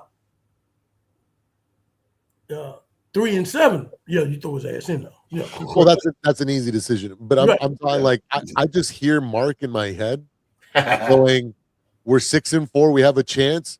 Kirk ain't it," and he's gonna point to all the bad situations in those 10 games, and he'll say Mendoza wouldn't have done that. Mendoza would have been able to extend the play, or he's younger. He's gonna say all the things, and he's say, "I want Mendoza now. This is our only chance of making a playoff run." Because the thing is that most fans are illogical. They're not like us, where we think about it rationally. Yeah, you go. And I understand your point of view, and I also understand the irrational fan that's going to say, even if there's the Kirk wins them 9 games and only loses 1, they're going to be saying put Mendoza in. Yeah, they're just like that. You know what I mean? Fans are just crazy like that, right? Oh yeah, I've been there last year. I've been there when. And let me tell you something. I've been there when the Raider fans, when Geno Smith came out, I was at the game. And when they was doing the starting line, something that you guys don't see on TV. But when they was doing the offensive introduction, when Geno came out that tunnel, the stadium erupted with boos. I mean, they booed the entire time he ran from the tunnel to the field. They booed him. So, and it's not just Raider fans. It's any other team, that's wanting to see. Yeah, fans don't play. They don't play. They don't play, man. They're very, very brutal. Also, it can play on the team as well. When you hear a lot of boos, mentally, it plays on the team. It plays on the team. So yeah, I agree with both of y'all. I think let's stay with Kirk Cousins because Kirk Cousins got what it takes. Kirk. I was a Kirk guy, So like for me, like I remember when Kirk Cousins and RG3 came into the league. When RG3 went down with that injury and he played for like 4 games or something like that, I remember tweeting Rick Spielman and saying, trade for Kirk Cousins right now. That guy is a solid quarterback. I'm sick and tired of this. I think we were probably with Bradford. Maybe we're in the Sam Castle year or whatever it was. Yeah. Before Teddy Bridgewater took over after that broken ankle or whatever it was. Like, I was just like, I don't want to deal with this anymore. Just like, bring this guy. This guy will be a starter. And he was. We got him on like 7 years later, but you know, that's when I was. So I've been a Kirk fan for a long time. But it worked out. It worked out because he got the proper system with KOC. Because remember, KOC won the Super Bowl in 19 with the Rams. Then he immediately went over to the Vikes. Y'all got Kirk Cousins, and y'all was off to the running. You went 13-4. You won a division. Kirk Cousins was what, top 3 in MVP race? Like it works. 2016. KOC was on the coaching staff in Washington too. Boom. There you go. There you go. That's why it worked when he came. Boom. And he took Kirk Cousins. He took Washington to the playoffs. They haven't been in the playoffs in like 15 years. So it works. It works. So really good topics. They're talking about the Raiders and the Vikings there, and even sidetracked into some Kirk Cousins debate there. But I wanted to talk about one last quarterback controversy, and I guess this topic was for me because I don't think any one of us have a dog in the fight for this one. But I really like Shedeur Sanders. Okay, Deshaun Watson right now is listed as the number 1 quarterback on the depth chart with Sanders in the we got that other question. We want to hit that one first real quick. It's on you. Whatever you want to do. I don't know. Is the Jackson Dart incident the thing about at the rally and his locker room kind of being? We can hit it real quick. I don't know if I just don't know enough politics, let alone I don't care about stuff like that. You know what I mean? So I'm Canadian. Do you guys want to talk about Jackson Dart freaking introduced Donald Trump at a rally, right? And there's some potential disarray in the locker room because of that. And some of his fellow teammates kind of have. You guys want to talk about that? I'll just say something real quick. You go ahead, host. I'm just gonna say real quick, no, it should not, because of what he did with Donald Trump. No, what he do outside, it shouldn't. No. Jackson, the fans need to worry about what Jackson and Dart do when he put on that uniform, that Giants uniform. That's what they need to focus on. I don't think it'll affect the locker room whatsoever. Not with the new addition of Jim Harbaugh. John Harbaugh coming in as a new coach. So no, I don't think so at all. I think this is gonna. It should not disrupt anything. If anything, the return of Bo Scatterbo is going to be the hype. And what's the name? Malik Neighbors. With those guys coming back from injury, that's what's they're going to be more focused on that. I don't think it's going to affect the locker room whatsoever. I think the Giants are going to be zeroed in on trying to get better and go to the playoffs. Brian Daboll's not there anymore. So now they got a fresh start. Start. So now I don't think that's going to distract me. What do you think? My opinion, I don't even understand why it's brought up. I don't even understand why. What's the linebacker name? What's his name? He's a rookie for the Giants. Yeah, for the Giants. He's the one brought it up. He was upset about it. Yeah, he was upset about it. But my thing is, that's his political belief, man. I just don't understand why just because he roots for a certain president or a thing of that nature. How does it affect y'all on the football field? How does it? Y'all play two entirely different positions. You on offense, he on defense. How in the world can he bring that? How can he, because he's a Trump supporter, how in the world can that disrupt the team? Abdul Carter? Was it Abdul Carter? Yeah. To me, that's your belief, Abdul Carter, and I think that you should have never got on live. Yeah, got on there and started talking about it, because you said that you feel like you should address that. What are you addressing? It ain't like he came in and just started bringing that into the locker room and trying to get everybody else to be supporters of Trump and wearing a hat and everything. He didn't do all that. He just did that on, like Supreme said, in his own personal time. Absolutely. So whatever you do away from the team and instead, that's your business. Yeah. But as long as you come in here and put your hard hat on before you get out on the field, then that doesn't. It doesn't. They've been seen taking pictures together, hugging it up, and all this. And so if you're doing all that, that means like it should never been brought up. Yeah, that's a man's personal belief, man. Whatever. And as long as it's not coming on the field disrupting anything, why bring it up, Abdul Carter? Why bring it up? No, that's his belief. So if you start doing that, you need to start pointing. It's more than him that's Trump supporters in the NFL. So you need to start talking about everybody else. Then you'll be talking all day and all night long. You should be worried about who's on your schedule and who's coming to the head. That's what I'm talking about. Yeah, you need to worry about going to be on the other side of the field. You worry about beating them Cowboys. I know that's right. You need to worry about the Cowboys. You need to worry about beating them Cowboys that owned you last 4 seasons. That's what you need to worry about. I agree with that. I definitely agree with that. And for me, it's like I'm Canadian, so that stuff, like I don't even care about politics to begin with. So to me, I don't care, So I'm like, to me, what matters if I'm looking at the Giants, because I like the Giants in the organization. I kind of see them as in a similar situation like our Vikings were like 7 years ago when we were transitioning, and we had a lot of potential, but no guidance, no leadership, no coach. You know what I mean? And we just had a bunch of raw talent and nothing else going for us, right? So I want to see, can Cam Scatterbo run the ball as hard and be as dominant? Because man, that sideline, even if it was like a 3-yard run, he would truck 2 or 3 guys for 3 yards, and that sideline was jumping and just losing their mind. The energy that was on that sideline, just on a 3-yard run, elevated how they played on offense and defense. So I want to see, can Cam run the same way? And can he be efficient?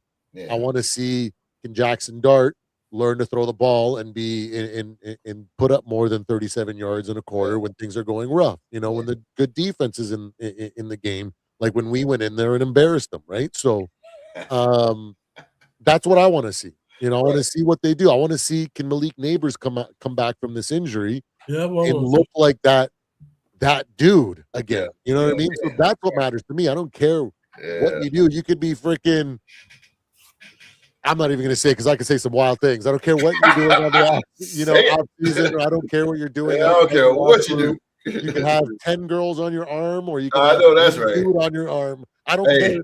You could be supporting Taylor Swift. You could be supporting Donald Trump. I don't care what the heck you do outside of the No, that's right, buddy, bro. and outside of what you do on the field. I only care what you do on the I'm field. telling you, Joe Do Namath you- slept with girls before the game, man. He won a Super Bowl. Exactly. Who cares? Like, to me, You it know, sounds so stupid to make the whatever. headline, but it's just the way the world is right now. Yeah, it So I is, think it it's is, stupid, and I it hope is. it doesn't affect the locker Right. room because they have a Right. lot of potential. If John Harbaugh goes in there and does what he does, because we know what he can do, he's Right. going to change that identity. He's going to Right. change that culture, and Right. all of a sudden they're going to be a team that you may beat them, but it's not going to be an easy win. They're not going to roll over. They're going to come hard at you. And over the next couple of years, you're going to develop into a team that can win games, and you're going to not want to face them.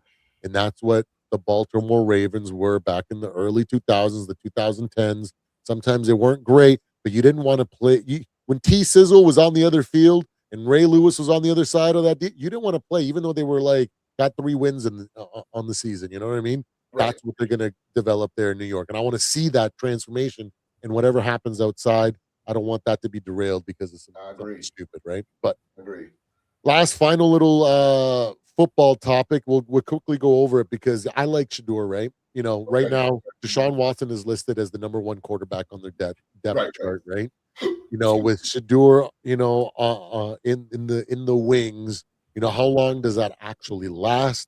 You know, I honestly think that, man, I just don't know if anybody can be on the shelf for as long as Deshaun Watson has been to be able to elevate and come back to even a fraction of what he used to be.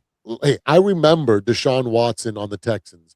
I remember those playoffs where he took a bunch of teams and pulled them back, pulled it out of the fire and won some playoff games. I remember that hype, but he hasn't played like that. The controversies that break someone's mental down. Yeah. You know, you need that mental fortitude to be able to put yourself through the grueling workouts to be able to become elite shape for the for the NFL. Mhm. Not to mention, he ain't been throwing the football like that. Does he have the ability that he had, that arm talent that he had when he did that? So I'm like, so you're the best case that I see is that he's going to be what, like 30% of what he used to be. Is Mhm. that better than Shador? You know, Shador at least has got, you know, fresh legs.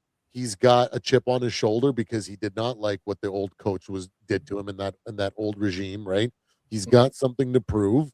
And although he had a lot of bad throws, there were a few throws that made me go, huh, this boy's got a little bit of accuracy. And if he gets things together, that might be something. So I don't know how long that lasts.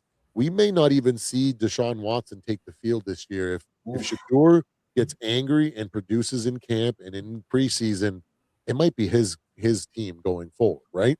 Mhm. Like, I'll turn it over to you guys. Let's start with you, Q Dog. Who do you believe becomes the starter, and what are your overall thoughts, impressions, and projections for this quarterback situation? Man, I tell you what, out of all teams in the NFL, man, I hate talking about this organization.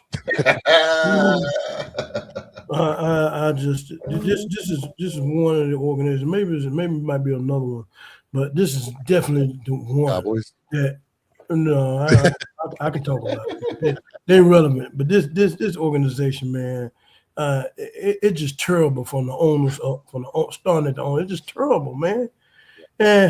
But to answer your question, I'm not saying that Deshaun Watson can't resurrect his career. Been through a lot. Um, if you want to compare him coming out as well as Shador coming out, we know that he's the better quarterback. We talk about when they first came out, both together. I think Deshaun Watson still has the potential. I think if he can just get that out of his mind, you know, that like you say, I like that. A lot of that stuff, those things that they do off the field derails quarterbacks, and their mentals be messed all up. And so I'm thinking, if he can get that right and get that behind him in his mind and get on the field and that talent is still there, I don't think the talent went nowhere, but I just think all the obstacles and everything that he's been through has kind of derailed him a little bit. But if he can get that back and get that behind his mind, yeah, I think he'll win over Shedeur Sanders. I really do. It just it's a terrible situation for him. Terrible team. It's a as terrible. well. I mean, the only one But I like Shedeur, so I wanted to talk about it. The only one I like to hear about is Myles Garrett. That's the only one I want to hear about. Because he's a problem, and that's the only one I want to hear about. I want to hear about everybody else. Is just, man, I don't care nothing about Cleveland, man. I mean, it's for what? They're gonna stay on the bottom of the division. So what? We see in the life will come up for them. We can't even talk about that. We can't even talk about them winning division. When the last time we talked about them winning division? When the last time we talked about them having a chance to win the division? We never talk about them winning. When Baker was on the roster a couple of years, people were kind of hinting that they might have a chance, right? Yeah. But then that all went downhill really quick. So man. Browns. It's a justified organization, but I think if we get himself together, man, he probably can beat out Shedeur. For sure. Post, what do you think? Is it Deshaun or is it Shedeur's? What do you think's going to happen by the end of the season? Who's got this job? Well, first of all, shout out to Rockstar Rock. What's up, Rock? What's up, Rock? What up, man? But I think, Supreme, that a guy like Q, what he just said and how he feel about Cleveland and what you said, they suck. This is an organization, the Cleveland Browns. They need fresh. They got Tom Monken in there. I wouldn't put in Deshaun, even though he got the experience, but he haven't played in 2 years. So I would put Shedeur in there, a guy who's he's on his way to developing as an NFL quarterback. Oh yeah, you already know, baby, Latino heat, and he is doing his thing tonight. But yeah, I would go with that because Todd Monken, who is now the head coach of the Cleveland Browns, Todd Monken likes to air it out. He likes to air it out. He likes to do the big plays. And Shedeur, again, it's ironically, when I went to the Raiders game last year, we played the Browns. And seeing Shedeur, man, throw the ball, man, he throws it really, really, really good. His accuracy is pretty decent, but man, he throws the ball really high. And now he has Jerry Jeudy. He has weapons now. Jerry Jeudy, Denzel Boston, and KC Concepcion. Like those three guys are playmakers. So, and Todd Monken is all about developing quarterbacks. That's his whole philosophy: is develop in the big play. Okay, so I would run Shedeur for two reasons: to keep that offense, because Supreme and Q, for some reason, young quarterbacks play well with young receivers. It's just what it is. 2 and 2, it's a perfect match. Put Shedeur in. And also for the second reason, put Shedeur in for the fans. Because Cleveland, if you want to, you got to look at it a business way too, because Shedeur he's the news of that team. That's going to get asses in seats. Put Shedeur in there and let him give a chance. I think by putting Deshaun in, it's going to delay the development of Shedeur. It's going to definitely do that. I think. I know, but I think, Supreme, that because I seen a Todd Monken interview, and I think he is going to lean towards going with Shedeur, and because Monken, Shedeur is the reason why Monken took the job, because again, Monken loves to develop quarterbacks, and he likes the long ball. Shedeur can do it. You got to develop, but I would put Deshaun as the backup, the wily veteran, put him in the backup, and put the young guy in there and continue, man, to do that, man. Defense, we already know Myles Garrett's got that on lock. But this offense need a kickstart. And Deshaun, let's say, and we just talked about Raiders and the fans, and they're gonna boo the hell out of Deshaun when he come in there because people want to see Shador. In this situation, just like people want to see Mendoza, they gotta wait. But this time, you got to put in Shador because Shador, he is already getting a concept of the offense. He's already gaining a relationship with the players as well. Put him in there. Put him in there and let him develop. Let him develop, man. Because again, you put in a guy like Deshaun, it's kind of like you're killing his aura, and that can also mess with his mind too. Because it's like, okay, we're gonna go with Deshaun, and then Shador gonna be like, damn, I suffer with this team, man. Like, I mean, come on, man. But yeah, I think Shador Supreme. I think he should do it. I think he should come in and get some relationship with KC Concepcion and Denzel Boston, 2 rookies, and get some relationship with those guys. Run some routes. Just get to know each other because again, young quarterback plays well with young receivers. Mm-hmm. It's going to work because again, those of you who don't know KC Concepcion and Denzel Boston, those guys are playmakers. They are playmakers, man. Put them on the field with Shador. It'll keep the fans happy, and that will do some wonders in your offense. Now, the only thing you got to worry about is Baltimore Ravens secondary. But then again, that's okay. I'd rather again put Shador in. Put Shador in. Rockstar Rock. He said Cleveland got nice young nucleus to build the future. The fans are behind Shador. Exactly. See? See that? You see that? And I just, it's like, it seems like such a low probability that Deshaun can reach those heights that he once was at.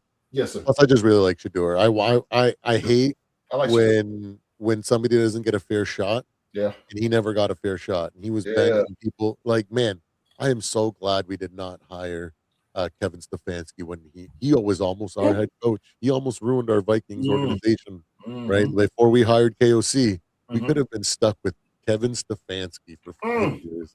You know what I mean? That could have been terrible. So feel sorry for Cal. Let the man go, and let's see Shador kind of do it, and one way or another, you'll know if you got something or not, right? Yeah, put the young guy. Let's move on to the NBA. Drew to the game is in the building. We got some freaking NBA topics. Oh, this is something that comes close. I mean, I was rough last week, but anyways, I rained out so bad. Bro, that was so cold. You have no idea. But you got to be out there with your team. Yes, sir. Anyways, I really like, this is a topic that I'm really passionate about, and that's the NBA GOAT debate. Okay. Here he goes on fires.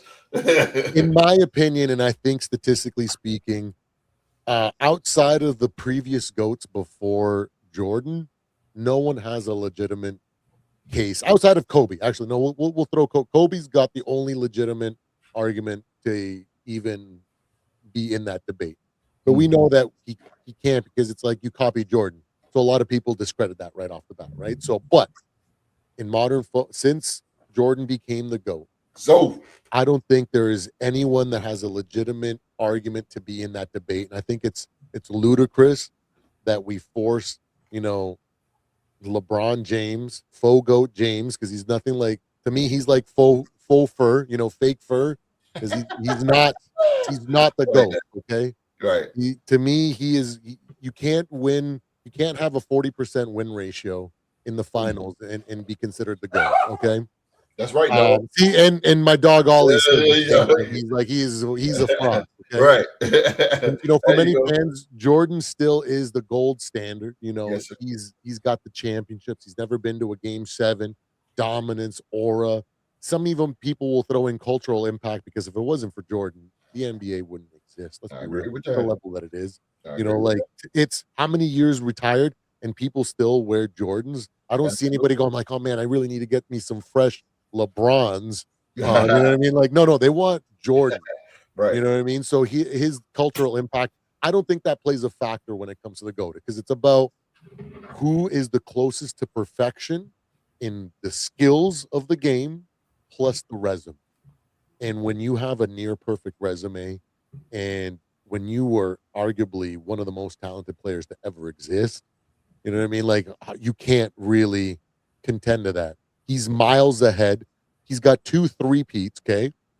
A leader that can create 2 3-peats. People are like, oh, well, LeBron entered the league and he had a crappy Cavs team. And I'm like, wait. So what happened? Jordan got drafted as a lottery pick too and got onto a coke-infested Bulls team. And over how many years he turned them into a dynasty, a juggernaut. Yes. You know what I mean? So to me, there's no competition. There's no one that can actually legitimately be in the GOAT debate right now. So looking ahead, do you think there will ever be another player capable of building a true GOAT level resume against Jordan? Could it be someone in the league right now? Could it be SGA? Could it be Anthony Edwards? Could it be Luka Doncic? Could it be Victor Wembanyama? Because man, if Wemby goes out and wins a title this year, and then wins one next year, and then the year after, and has a 3-peat at this age, I might even be like, oh, we might actually have someone that, you know what I mean? But when we look at it, right, skill wise, look at Luka, the slowest guy in the league, but he can drop 50 on you easily. You know what I mean? Anthony Edwards, the athleticism, right? A few years ago, I was doing this thing, was like, man, I'm on GOAT watch. Is what's the guy from the Grizzlies? I'm totally blanking because John Morant. John Morant. He was posterizing people, right? Like he was doing a lot of things that it's like, man, could this guy develop a freaking shooting game and be put in a career together? I mean, we got a bunch of guys. Or is the future GOAT candidate someone who hasn't even entered the NBA? What are your thoughts when it comes to the GOAT debate in these players? Let's start with you, host. Jesus, boy, this is going to be a disagree host here. Boy, I know it's coming. All right, so when it come down to the greatest of all time, aka GOAT of basketball, I'm gonna say Michael Jordan is not the greatest of all time, but he's the greatest entertainer of all time. Not, I wouldn't say player, because if you want to statistically go, Kareem Abdul-Jabbar was better. He was a better scorer. But Michael Jordan is the most entertaining guy, and like you said, Supreme, he changed the game. Larry Bird was great as well. But Michael Jordan's my favorite. He's everybody's favorite. But that's right, dog. That's right. And so I would say this, Supreme. I don't think there'll ever be a person that's greatest of all time. Not Wemby, not Luka, not SGA. But let me tell you why. Because the game has changed so drastically, and it's so watered down and soft now that you can't really, even LeBron James, you can't really put them in that category of greatest of all time, because Magic and Bird and Kareem and Jordan and Isaiah Thomas, throw him in there too. You know, those guys play in a more strict type league, more gritty type league, where the competition, in Charles Barkley, all those guys, Shaq, all of them, Kobe too. Those guys played in an era where the competition level was extremely high, and those guys had a will to win. They didn't care about money; they cared about winning championships, man. And I think that Michael Jordan, again, he changed the game. Of course, he changed the game dramatically and put the NBA on the map. But the NBA was already on the map with Magic and Bird. It was just different generations that phased out. And Michael Jordan was boom. You know, he blew up, man. But host comment really stopped my internet. No, I'm saying he's the guy. I know, because Supreme was like, what? He's the greatest. He's my greatest. He's my greatest. But I won't say he's the greatest basketball player. He even said it. But the most entertaining. But again, I don't think Wemby and I don't think those guys. Kobe Bryant was the next closest guy that can do that, because you know, even though Kobe copied this move, we love Michael Jordan because he put on the spectacular plays, but we also love Michael Jordan because he had the will to win. He had the drive and the determination. You don't see that with Luka. You don't see that with SGA, but you do see that, and not being biased, with Victor Wembanyama, because somebody, I think Rockstar Rock said it last week, that Wemby turned the whole All-Star game around. He turned the whole All-Star game around. Now I want to watch the All-Star game because Wemby put on a show, and he wanted to win in that All-Star game. Previous All-Star games has been watered down, sucked, because guys they didn't care about playing. They didn't care about winning. They just go out there, throw some alleys, and just lack of defense. But Wemby was playing defense. He was blocking shots. He was scoring. That's what we like, us old school, us older guys. That's what we like about basketball, and that's why we love. That's why me personally, I love Michael Jordan. And it goes back to when he played Utah in the '97 finals when he got sick. He was sick real bad, and they call it the flu game, but it was really food poisoning. But the will to win, still, he got on the court sick as a dog and still scored 38 points. The way he was feeling, he was dehydrated, man. Mark said it. Okay, appreciate that. Yeah, Mark said it. But I think Michael. I don't think there will ever be a greatest of all time. This generation of basketball players are a little weak. Now we can probably say who's the greatest of this generation, and LeBron James will win it because of his longevity and because it's he won championships here, there, and everywhere, and he's the most popular guy. But I don't think Supreme. I don't think that anybody can lace Jordan shoes.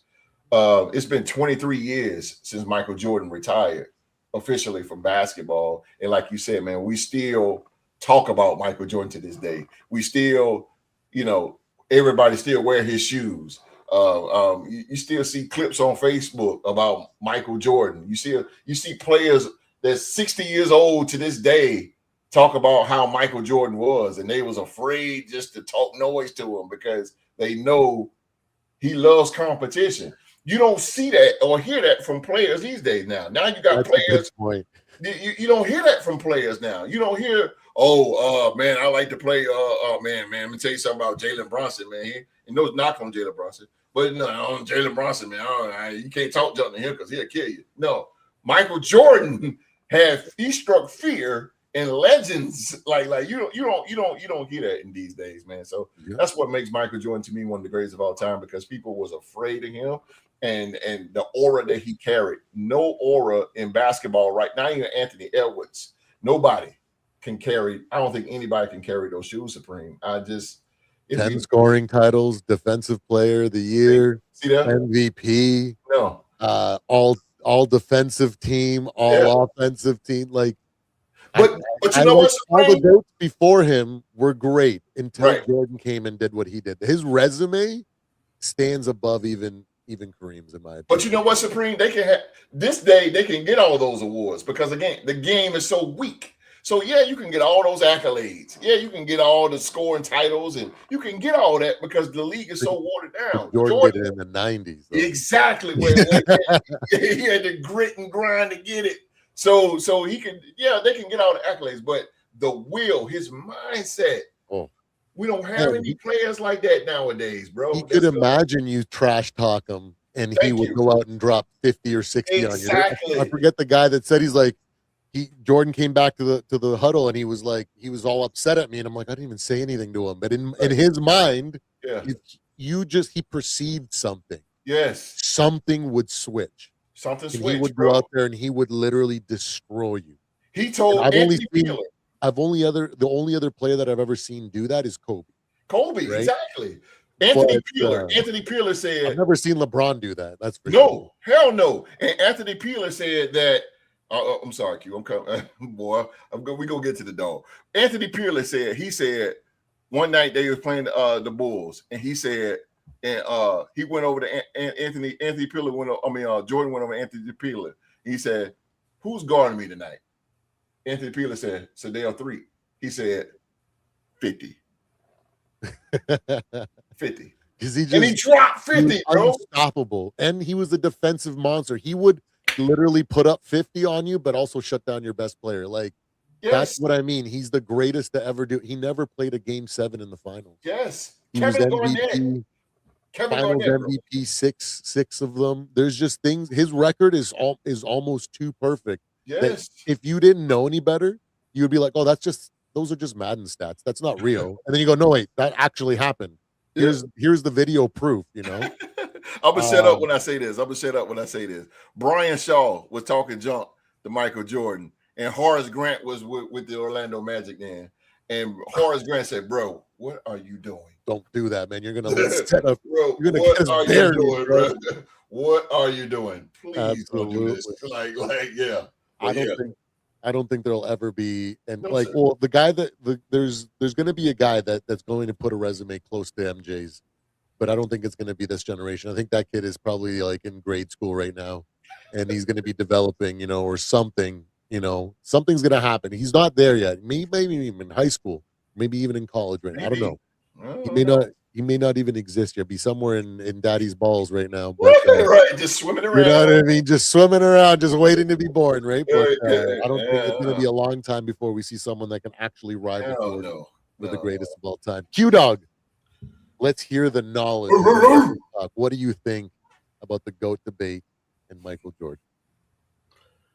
Man, it's a GOAT debate thing. It's something that surfaces up all the time. And GOAT means greatest of all time.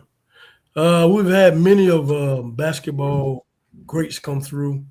Sometimes we forget about them. We had someone that come way before Jordan. Wilt Chamberlain won 11 straight championships. Nobody talks about them. 11 straight championships. That's not classified being a GOAT. I mean, that's it's a heck of an accolade. Huh? It's a heck of an accolade. The thing is that with that, a lot of people will say, well, he did it against plumbers. People that were still, you know what I mean? The competition of that era is what really discredit. It's like, depreciation. His stats depreciate because of what we've seen come after, right? They go, could he have done that in the 90s? Could he have won 11 straight in the 90s? It's not his fault when he was No, born. it's not. It's not. I'm not saying that at all. Either, I mean, you can't look at that. I mean, you just got. That people have. I mean, I understand what you're saying. As far as the talent level wasn't as great as it is now. And there were a lot less teams in the NBA too. Yeah. That's what I'm saying, and a whole bunch of white boys, so, but, that's the argument that people say is like, yes, he's arguably one of the greatest players. And like I said, the greatest of all time that were before Jordan are the only ones that you can honestly say that they have resumes that can rival Jordan's in ways. But then people will say things like this, like, yeah, but he did it against white guys, and it was a 6-team league. You know what I mean? So that's what I'm saying. So I got what you're saying, but they were great though. Oscar Robertson. You know what I mean? Like, yeah. But to me,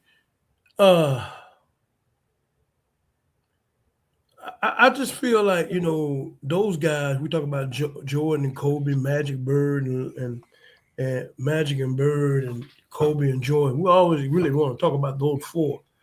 And when we talk about those four, they all got one thing in common, and they have a real strong will to achieve.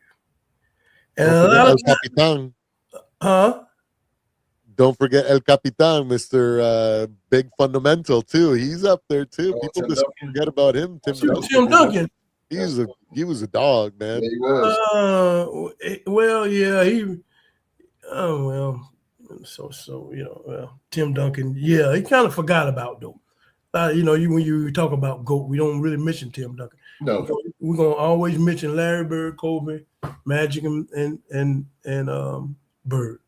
We're gonna always mention them four. And to me, when you hold that bar up there to a will to achieve, that's to me that's definition where GOATs fall up under. But a lot of players can't reach that. These players right here, not only what you see in the game, this is what you see in practice. They just competitive. You just don't want to just play a pickup with these guys, man. They're not gonna stop. I mean, they just ain't gonna stop, man. They shooting 500 jumpers. Larry Bird shooting 500 jumpers. He come out the court. Different. He thinking about Magic Johnson. And he say that if I show 500, I know he's somewhere shooting 700. He get back out there. You keep your competitor on your mind. That makes you stronger. That makes you get to that high accolade, because when you see him, you want to destroy him. You know, the best wants to beat the best. Now we see when the best play the best, it's just whatever. They just want to swap jerseys. They want to swap jerseys. Yeah, don't get me started on They that. don't care about destroying. Give me a signature in your jersey, bro. Yeah, I mean, Thanks, LeBron. that's a big sign of weakness. That's a very big sign of weakness facing your opponent. That's a big sign swapping jerseys. That makes you don't want to drive and be the best. You're just playing. To me, when you're swapping jerseys, you're just out there playing the game. Yep. No, you can't do that, man. Jordan was out there battling. Yeah, you try to destroy that person. You thinking about this person next. Also, this person took your season. So you think about this person all next season till you get back to this point. Remember Bird and Magic, that rivalry, bro? That was the 80s. That was the 80s. Sweet, but I'm thinking that GOAT thing. I mean, we might have someone to come along. We might not see it now. Either one of us might not see who this individual might be, but I don't think that it'll happen, because I don't think nobody in the future will have that type. Don't care about that. Would not have that drive.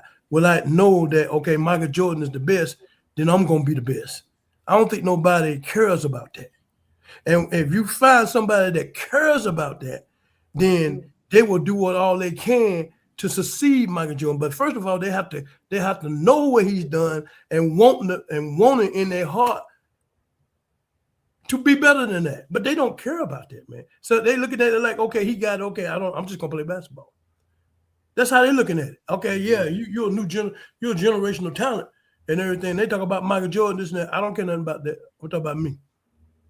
They do not care about succeeding or putting their name above on a bar in the NBA that nobody can touch. They don't care nothing about that, man. It's not a fact. You can tell money now. You can it's about, they're playing just to be playing. Mm-hmm. And they got tremendous talent. They're playing, they're out there, but I don't think nobody cares about being the GOAT. Mm-hmm.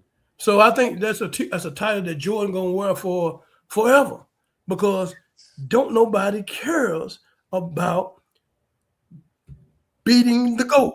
They don't care. Okay, you put the title on them. That's what y'all call them. Okay, they don't come in and saying that, okay, then I'm gonna show you who the new GOAT gonna be. When anybody say who the new GOAT gonna be, nobody gonna say that. Don't nobody say nothing. I'm gonna be the next GOAT. Anybody say they're gonna be the next GOAT? They do not care. That's something in the past. That's before them. They really don't have respect for basketball players that played before them. They really don't. Look at the comments that your boy made for the Timberwolves. I mean, they don't care, man. They disrespect the players that came before them.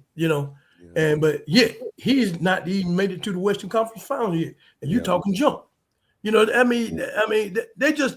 It's a different NBA now, and that GOAT title that you saying that will always be carried by Michael Jordan, because he is the last GOAT, great of all time. These guys can be potential GOATs. They can be, but that's too much. That's too much. That's too much. Compare how Jordan, how he played defense and how he played offense all those years, how much he put into the game, how much he poured into the game. You think these players want to do that? No. They don't want to do that. They don't want to do that, man. It's too much for them, man. That's too much. They don't care. You can have it. I don't want to go on that level. I don't want to do all that work. I don't care about shutting somebody down. I don't care about me winning multiple championships. I don't care about my name being put up there. They do not care. Yep. That's what I'm saying. He might not even be born yet. Like that guy with that mentality that's going to come out wanting and believing he can dethrone MJ, he's going to come to the league. He'll never say a word about that's his goal, but he's just going to go out and do it. And he's going to put up stats, and he's going to lead a team, and then he's going to end up doing better. And at the end, he's going to say, my goal from the moment I got into the league was chasing Jordan down. I didn't care about any one of these jokers because they are nothing to me. You know, That's what I what mean? I'm He's the only competition that I That's, ever foresaw. You know, that's, that person that's what we're probably going ain't in the league. He we're might be gonna in have Great to hear Britain. that from somebody. We're going to hear that from somebody that wants to take that journey, put it in blood, sweat, and tears. You know what I'm saying? And be willing to put their life on the line to get to that point. Yeah. You got Jordan that's a GOAT. You got Tom Brady that's a GOAT. But both of those guys together, they had a gripe. Right. They had a gripe. They had something that was rubbing against them. Jordan got cut in high school. Right. Tom Brady, 177 pick, 7th round pick. They had something. They had something that they kept trying to erase. It stayed with them. That's not gonna never go nowhere. But they're gonna get out there and make you forget about that shit. You know what I'm saying? But it's so buried beneath them because they got so many championships. You have to dig deep to get it. And when you dig deep to get it, and when you mention it to them, they're gonna get out there and do something else to make you forget about it.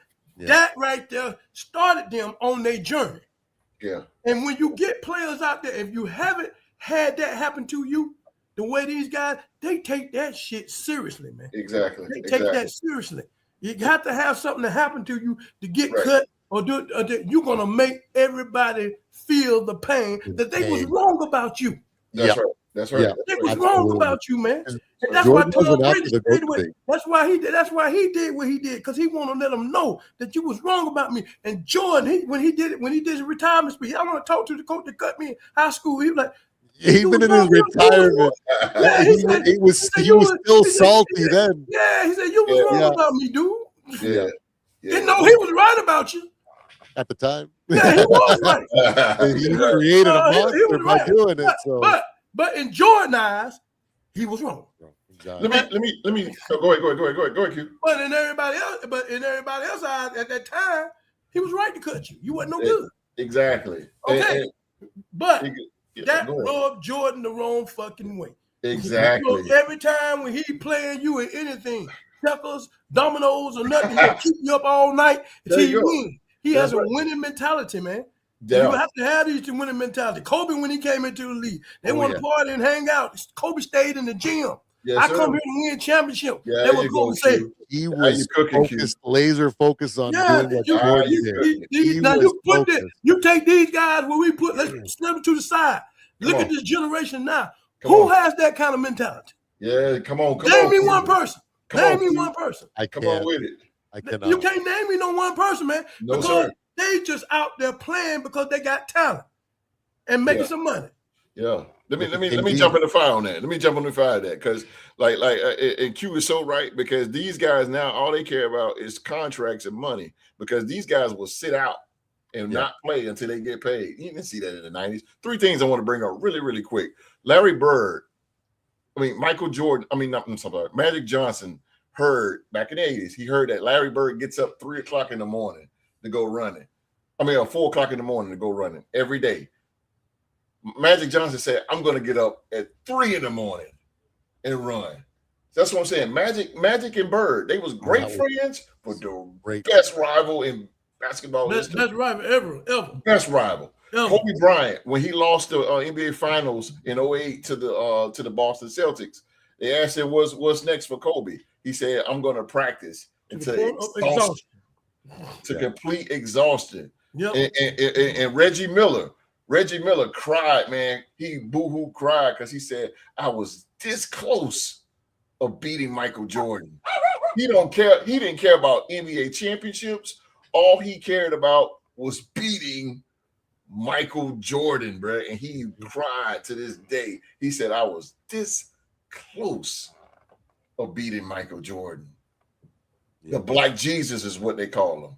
Yeah, and that's gonna hurt him for the rest of his life. Yes, right. Larry Bird said it haunted him to this day that he didn't beat him. Go ahead. Remember, Larry Bird said in '84, in that first playoff series, he said, "Guys, that's God out there in running shoes." Because he had never seen someone that skilled and that talented, and he was dropping 60. 63 in the Garden. He dropped 63 in the Garden. Even though he lost as a rookie, he was dropping 63 in the playoffs. I don't see any rookies doing that in the modern. I don't remember LeBron against the Celtics. against one of the greatest dynasties ever. The Celtics? You know what I mean? One thing I wanted to mention, like you guys literally dropped top fire right there, man. But Oh, y'all did, bro. I want to kind of Q did remind that, people there are two of the greatest what ifs in my opinion. Mhm. What if Larry Bird doesn't injure himself? Because he definitely had the work ethic and the skill to be able to build a resume. Because if he would have been able to put that next 10 years in, he could have easily been. It could have, like right now, we could literally be arguing who's better, Kobe. Larry or Larry Legend or Michael Jordan. That because he was that skilled. Mhm. And the other one that gets me sometimes, I think about it, I'm like, man, what if Shaq actually freaking tried and he had that work ethic that Kobe had? Yeah. He didn't even try. Like he was the most underachieving superstar. He, by his own mouth, he said, "I wish I really would have put that effort in."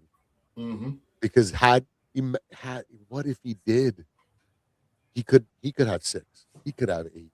You know what I mean? Like he was so dominant Mhm. that they changed the rules. People built their rosters on just to be able to play against them because they knew that their centers were going to get fouled out just trying to play defense. Yeah, he started the Yeah, it was insane. He was so dominant, and but he accomplished what he did. Mhm. A three-peat, right? Kobe's the closest I think to be able because he has a three-peat, right? Mhm. Shaq does too, and he was giving us 40% effort, bro.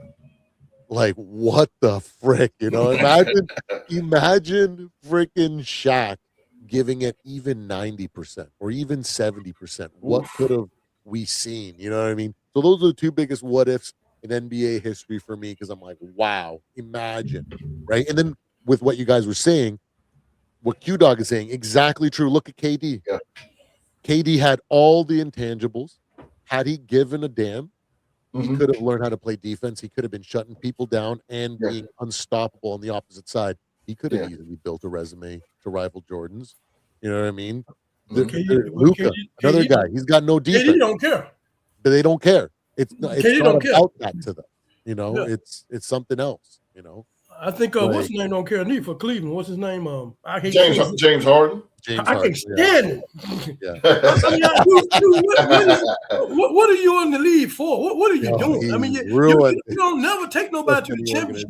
I mean, I just don't like seeing him. And he still get like 50 million per country. I mean, it's just for what? For what though? Every team he has went on don't go nowhere.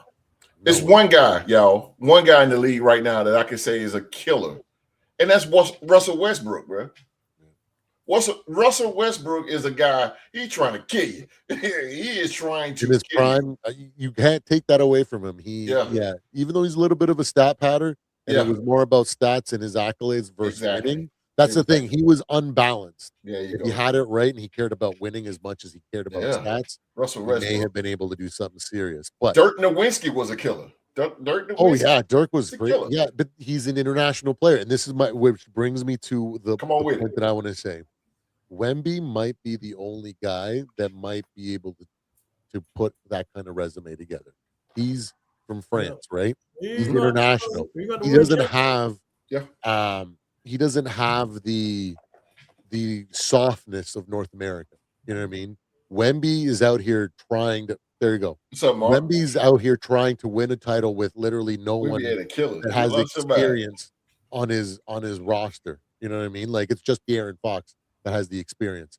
He doesn't care that he doesn't have the experience. He's out there trying to freaking, scratch and claw himself into a title because he cares, right? So I'm thinking, and he's so young, right? So for someone to match Jordan, they got to win their first title within 7 years, right? This is what Wemby's third year.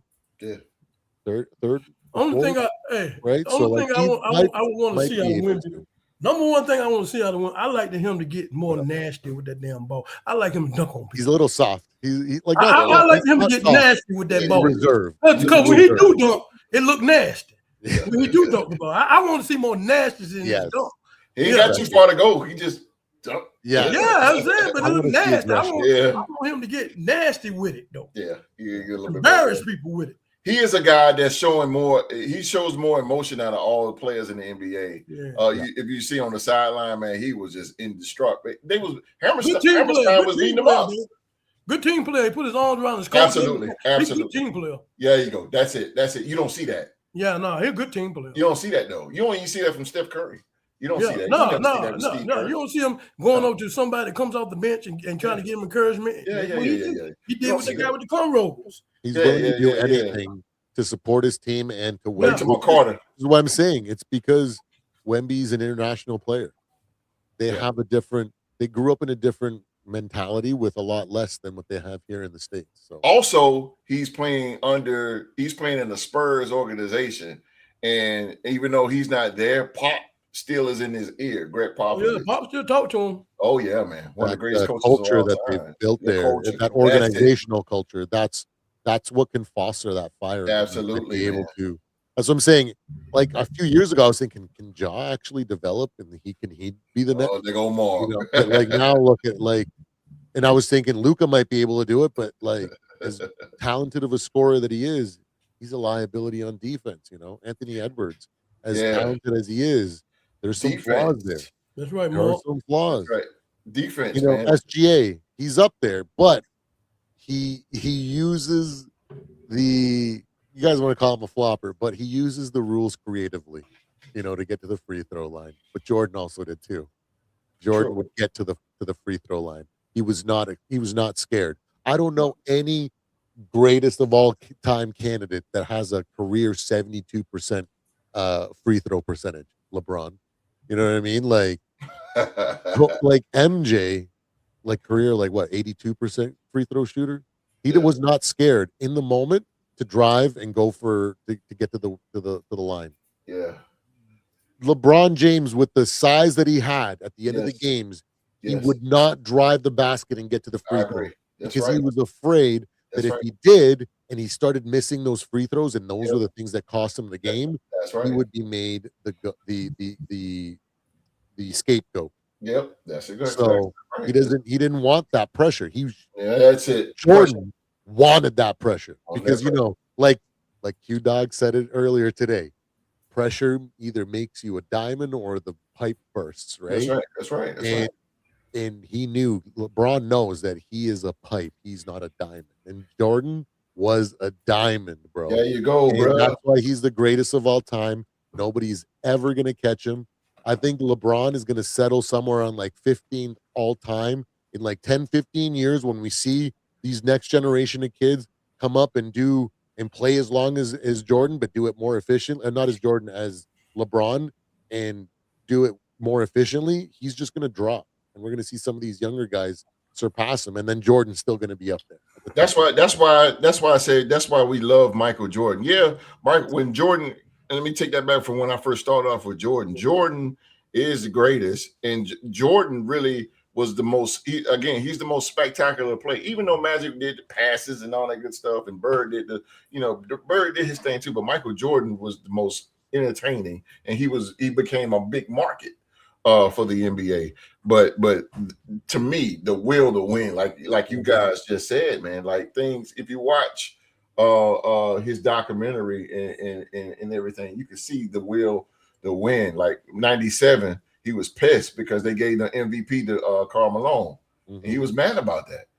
And he went off and guess what? Guess who he beat in the finals? Karl Malone. So with an epic steal too. Exactly, bro. Oh man. You see what I'm saying, bro? Like the will to win. And even with would me, not be denied. Me when I played basketball, I grew up watching Michael Jordan. I'm like, damn. So now when I get on the court, I want the ball. Yeah. Even when I play pickup, game point, I want the ball. I want it. And that's how Kobe, Kobe was the Buck stopped at Kobe, man. The Buck stopped at Larry Kobe. Legend God bless his soul, man. I think when we talk about players that were Kobe and Jordan and Magic and all of them, and them in their era when they played, not players coming out. Players now have distractions. They got too much distractions going on. Yeah. They want to be. They want everybody want to be on a podcast. You ain't got time to be focused on the podcast when you're trying to be one of the best. I mean, that don't make no sense to me. Jaylen Brown. Yeah, I mean, you can't. There's no way. Jaylen Brown. The more you do that, the more you're gonna diminish as being one of the best players. Because your focus is strayed too much. You're supposed to have horse blinders on. You focus on one attention just to be the best you can be in the NBA. But you got too much going on that you got to divert your energy to in time. Jaylen Brown those guys didn't have all that. No, they didn't want all that. No, hell no. Jaylen Brown complained about fouls. Basketball. He complained about foul, Jaylen Brown is, but Michael Jordan did the same thing when Detroit was beating him up. But guess what he did? He went in the weight room and got better. Yes. Back and beat him. And then he bullied them with size and strength. Come on, that's the thing. That's the will to win. Get better. Just get better. It's just different, man. It's just a different. They don't want it, man. Yeah, and these guys, man, all they want is a contract, and they want to walk the runway with dresses and all these crazy exotic clothes that they wear now. It's just whatever, bro. Whatever. I see where your focus at. Because if I see that as a player, and I see you got your designer scarves on and your high water shoes and all that. If I see that, I know you ain't no baller, bro. I'm coming to get you. I'm coming. Oh, I know I could beat them. It's just like Mike Tyson when before a fight, he looks at their eyes and he continues to focus on them. And Mike Tyson said, as soon as their eyes go away, he got them. I remember Chris Webber was saying when they was on the bus waiting to go play Utah, and he told his teammate, he said, "I'm gonna show y'all the coldest player that's gonna get out this car right here, this old minivan right here." And they point to him. It was John Stockton. And he just had jeans. He was gangster. Jeans on, and just an old beat up shirt and a Wrangler van that he drove. And they was like him in that Wrangler van. He said him. I hated that one. He didn't have the accolades that he had on that team.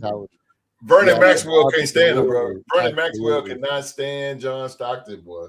You know, Mark has a good point. Dennis Rodman skipped practice to be a pro wrestler, and he still won chip. But you know what the difference between Dennis Rodman was? Come on, Supreme. He learned, and he put so much effort in learning how the ball. He would sit there and watch how the ball bounced off the rim, so that he knew where the ball was going to go. Yes. So even though he was an undersized rebounder, he just had the knowledge, and he put the work in that no other rebounder, no other defender would ever do. Yeah. And that's why he extended plays, got the ball back, and got into Pippen's hand or got into Jordan's hand. There you go. And he respected the mentality. I mean, he was so good at what he did that he could take time off and go be a pro wrestler. Yes. He was still winning chips. You know, and he respected Michael Jordan so much too, brother, to come back. Yeah. He respected the Bulls to the fact that when he comes in the gym, when he come in, because he rode motorcycles and all that, and they know Dennis is gonna be Dennis. Yeah. But he rode motorcycles and all that. But when he got in that gym and Michael Jordan was there, Scottie Pippen said one thing about Dennis Rodman, you couldn't outrun him because he could smoke cigar, he could do everything in the world, but you couldn't outrun him. He had energy the whole game, bro. He didn't get tired. Yeah, Jordan never worried about Dennis. He never questioned him. He never even had to talk to him because he knew that he was just so elite at what he did. There you go. There you go. And that's the level of, like, he put the level of effort that Jordan did to become who he did. There you go. Just be the best rebounder that he could be. Come on, bro. And that's what it was. And we don't see that anymore. But you know what? I'm seeing some of these highlights here when they're showing MJ and they're showing Kobe and that iconic run when Kobe's running down the lane and he's just got that anger and he's showing that teeth. And then they cut to Wemby, and he's like on the scorer's table, hitting his chest, and he's got that anger. Yeah. He's got that anger, and I'm like, Wemby might have a little bit of that old school mentality that might elevate him, right? I think that, I think it's a byproduct of where he grew up. Because if he grew up here in the States, he'd be soft like the rest of them. He's soft as hell. I just really appreciate him. And a lot of these European players that are coming over here and they're taking over because they have the mentality and they're willing to do what North American players won't. It's a shame. Basketball. That's a shame, boy. This is a shame. Kobe Bryant set the bar, man. I'll say this, and I promise I'm gonna shut up. Mitchell Robinson is out for the NBA Finals. broken index finger. Oh, People in the comments was like, "Man, tape it up and play." Tape it up. There's tape it up and play, bro. What are you kidding One me? game. How you gonna get there? How you gonna get that far? You never gonna know you're gonna get there. You can't take. You're a big man. Tape it up. Tape it up. Tape it up, bro. That's what they said in the comments. Tape it up and play, man. Kobe Bryant played with a broke finger. Y'all remember when the trainer went over there and did something to his hand? He put tape around and came back and he scored 42 I'm points. like, bro, cut it off or something. I'm playing. Run a lot. Run a lot. Yeah. No, you gotta tape that thing up, bro. Yeah, man. Tape it to you. Mark, Oh, you missed he wild. you missed the talking about how the team that I accurately predicted if there's a team that can actually fall off. Basketball. The Pistons. That's the game. I remember that live. I was like, if any team can do it, it's them. Yeah, the Where are they now? The Pistons ain't got no scores, bro. Let's give the crew here an update. The score is at halftime: 56 San Antonio, 53 Oklahoma. It's In gonna the be going. second quarter, Yes. the Spurs were up almost 10 points there, and Oklahoma actually took it back and took a slight lead. And San Antonio at the very end there just poured it on. Good. And now it's up 56-50. Lord Jesus. So this is good. Like you said, man, like both of you guys said, this is going to be a slobber knocker. This is going to be a heck of a game. This might be a triple, quadruple overtime game. I got all night. A lot of fun. It's going to be good, boys. I got all night. I think that's everything that I wanted to talk about. I hope we ran long today compared to what we normally do, but I ain't got nothing to do. These topics needed to be talked about. We talked about it's great. The Vikings' newest GM. We talked about OKC versus San Antonio going into this game, and the Knicks. Talked about the Stanley Cup final that's coming up. We talked about some young quarterbacks, some quarterback stuff. The Raiders, the Vikings, even winning a little bit of Kirk Cousins. You know what I mean? So it's been a good day. And then we finished strong. Talking about the GOAT debate, ladies and gentlemen. What a freaking live. There will never be one that matches Jordan. Yeah, Mark. Yeah, bro. So I'm thinking, in honor for the legend, Michael Jordan, I think we need to let our legend send us off here tonight. What do you think, Q-Dog? Oh, the legendary Q-Dog. My man. Well, I tell you what, let's do this. Let's end this. First of all, you better tell him due to the game. You better tell him. Let's do this. Let's go traditional here, and then we'll let the dog do that thing. Ladies and gentlemen, that is our show for the night, man. As always, I want to thank you for watching another episode of the Real Sports Talk Show, man. Whether you're watching live or just catching the replay or just listening from somewhere around the world, man, we truly appreciate you and supporting, and thank you for making the Real Sports Podcast part of your day. I want to special thank goes out to, man, tonight's host, Latino Heat Supreme. My man stepped up in the host chair, man, and absolutely knocked it out of the ballpark. He brought the energy, he brought the knowledge, the passion. He proved exactly why he is one of the most respected voices on this panel, man. I appreciate Supreme, man. He did his thing tonight, man, holding it down, man. Supreme, brother, you got to do more. My pleasure. I am going to do more. You're going to do more, man. I swear you did a good job tonight, leading this show tonight, man. Thank you so much.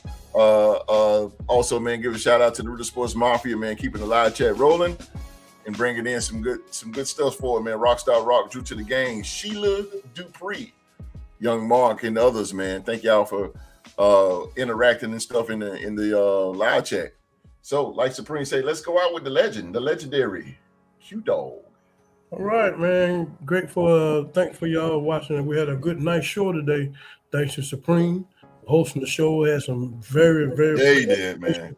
Had some great questions. It seemed like he did his research. Yeah, Supreme, no joke, boy. He made me and host jump on our toes. You ain't lying, bro. We appreciate him doing that, bringing that kind of knowledge. Yes, sir. Yes, sir. That's what we like. And just want to thank y'all for coming in. Live chat, you let us down today. I thought y'all would get in there more hard than you did. Look for you to rebound. You lost game 1. I want you to come back next Saturday and rebound game 2.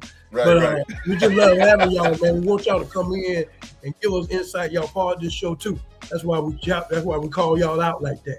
There's no harm. It's just love. That's all it is, baby. Yeah. So we just want to thank y'all for tuning in. And I enjoyed y'all, and I'm sure my colleagues enjoyed y'all. And we look forward to seeing y'all again next week.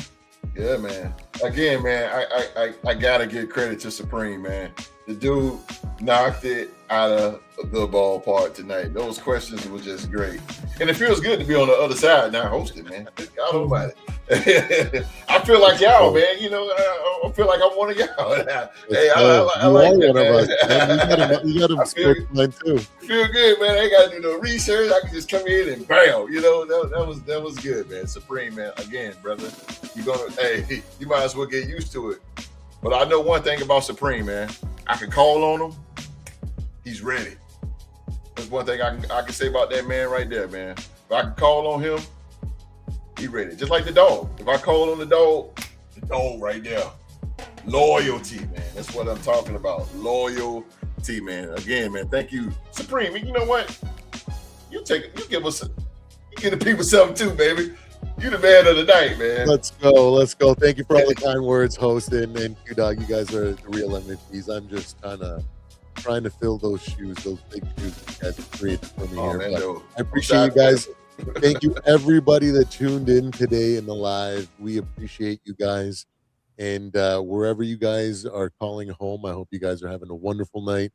Get ready, because this second half of the basketball game I'm about to go watch it. Fireworks. So we're gonna cut out here. We appreciate you all. Thank you all. God bless every single one of you, and we will see you guys on the next one. Yes, sir. Just like he said, y'all heard what the man said, man. Y'all heard what he said, man. And before you go, man, please hit that like button, subscribe, man, if you haven't already, and turn on that bell for all notifications so you won't miss an episode of the Real Sports Podcast or Real Sports Talk Show. And just upcoming events, man. We'll be back in the building next Saturday with hopefully an episode of the Real Man to Man Barbershop. I'm trying to tinker around everybody's schedule with that, man. You better tell them due to the game. Y'all heard what he said. You heard what he said. But yeah, it's trying to Real Man to Man Barbershop. I'm trying to bring that back next Saturday. I don't know times. I'm trying to get it might just be canceled. I'm just trying to go around everybody's schedule or whatever, man. But hopefully, man, my big brother, Kel, will be back in the building. Start time could be like 2:00 Eastern. Like I said, I don't know. I'm just trying to get everybody's schedule, man. But if you turn on, I'm just trying to turn on that bell, y'all. It'll let you know. It'll let you know. There you go. Skull State of Mind. What's up, baby? Yo. You missed the banger, man. You got to go back and get that replay. He said, I want to come on. Hey, next week you want to get him on as a guest panelist? Yeah, hell yeah. All right, it's official. Next week, Skull State of Mind will be on the Real Sports. Bring a real one on. There you go. All right, next week then, Skull State of Mind will be on the show. Skull State of Mind, he will be here, man. Supreme, you know how to hook that up. I'll relay. I'll give him your email address, and then you guys can figure out. Yeah, we can do that, or either or. I'll relay it to you. However, we'll set that up, man. Skull State of Mind will be guest on the show next week, man. Next week. There we go. There you go. So we're gonna get out of here, man, so we can go watch the game, man. Again, man, we thank Supreme for doing a fantastic job, man. Supreme, bro. You know I love you, man. You my brother all the way up in Canada, and we love you, bro. You did a good job tonight, man. Thank you, sir. Thank you, sir. So we're going to get out of here, man. On behalf of myself, Latino Heat Supreme, and the legendary Q-Dog, man. Everybody around the world that's watching, please be safe and stay safe. Go Spurs, and that's in order.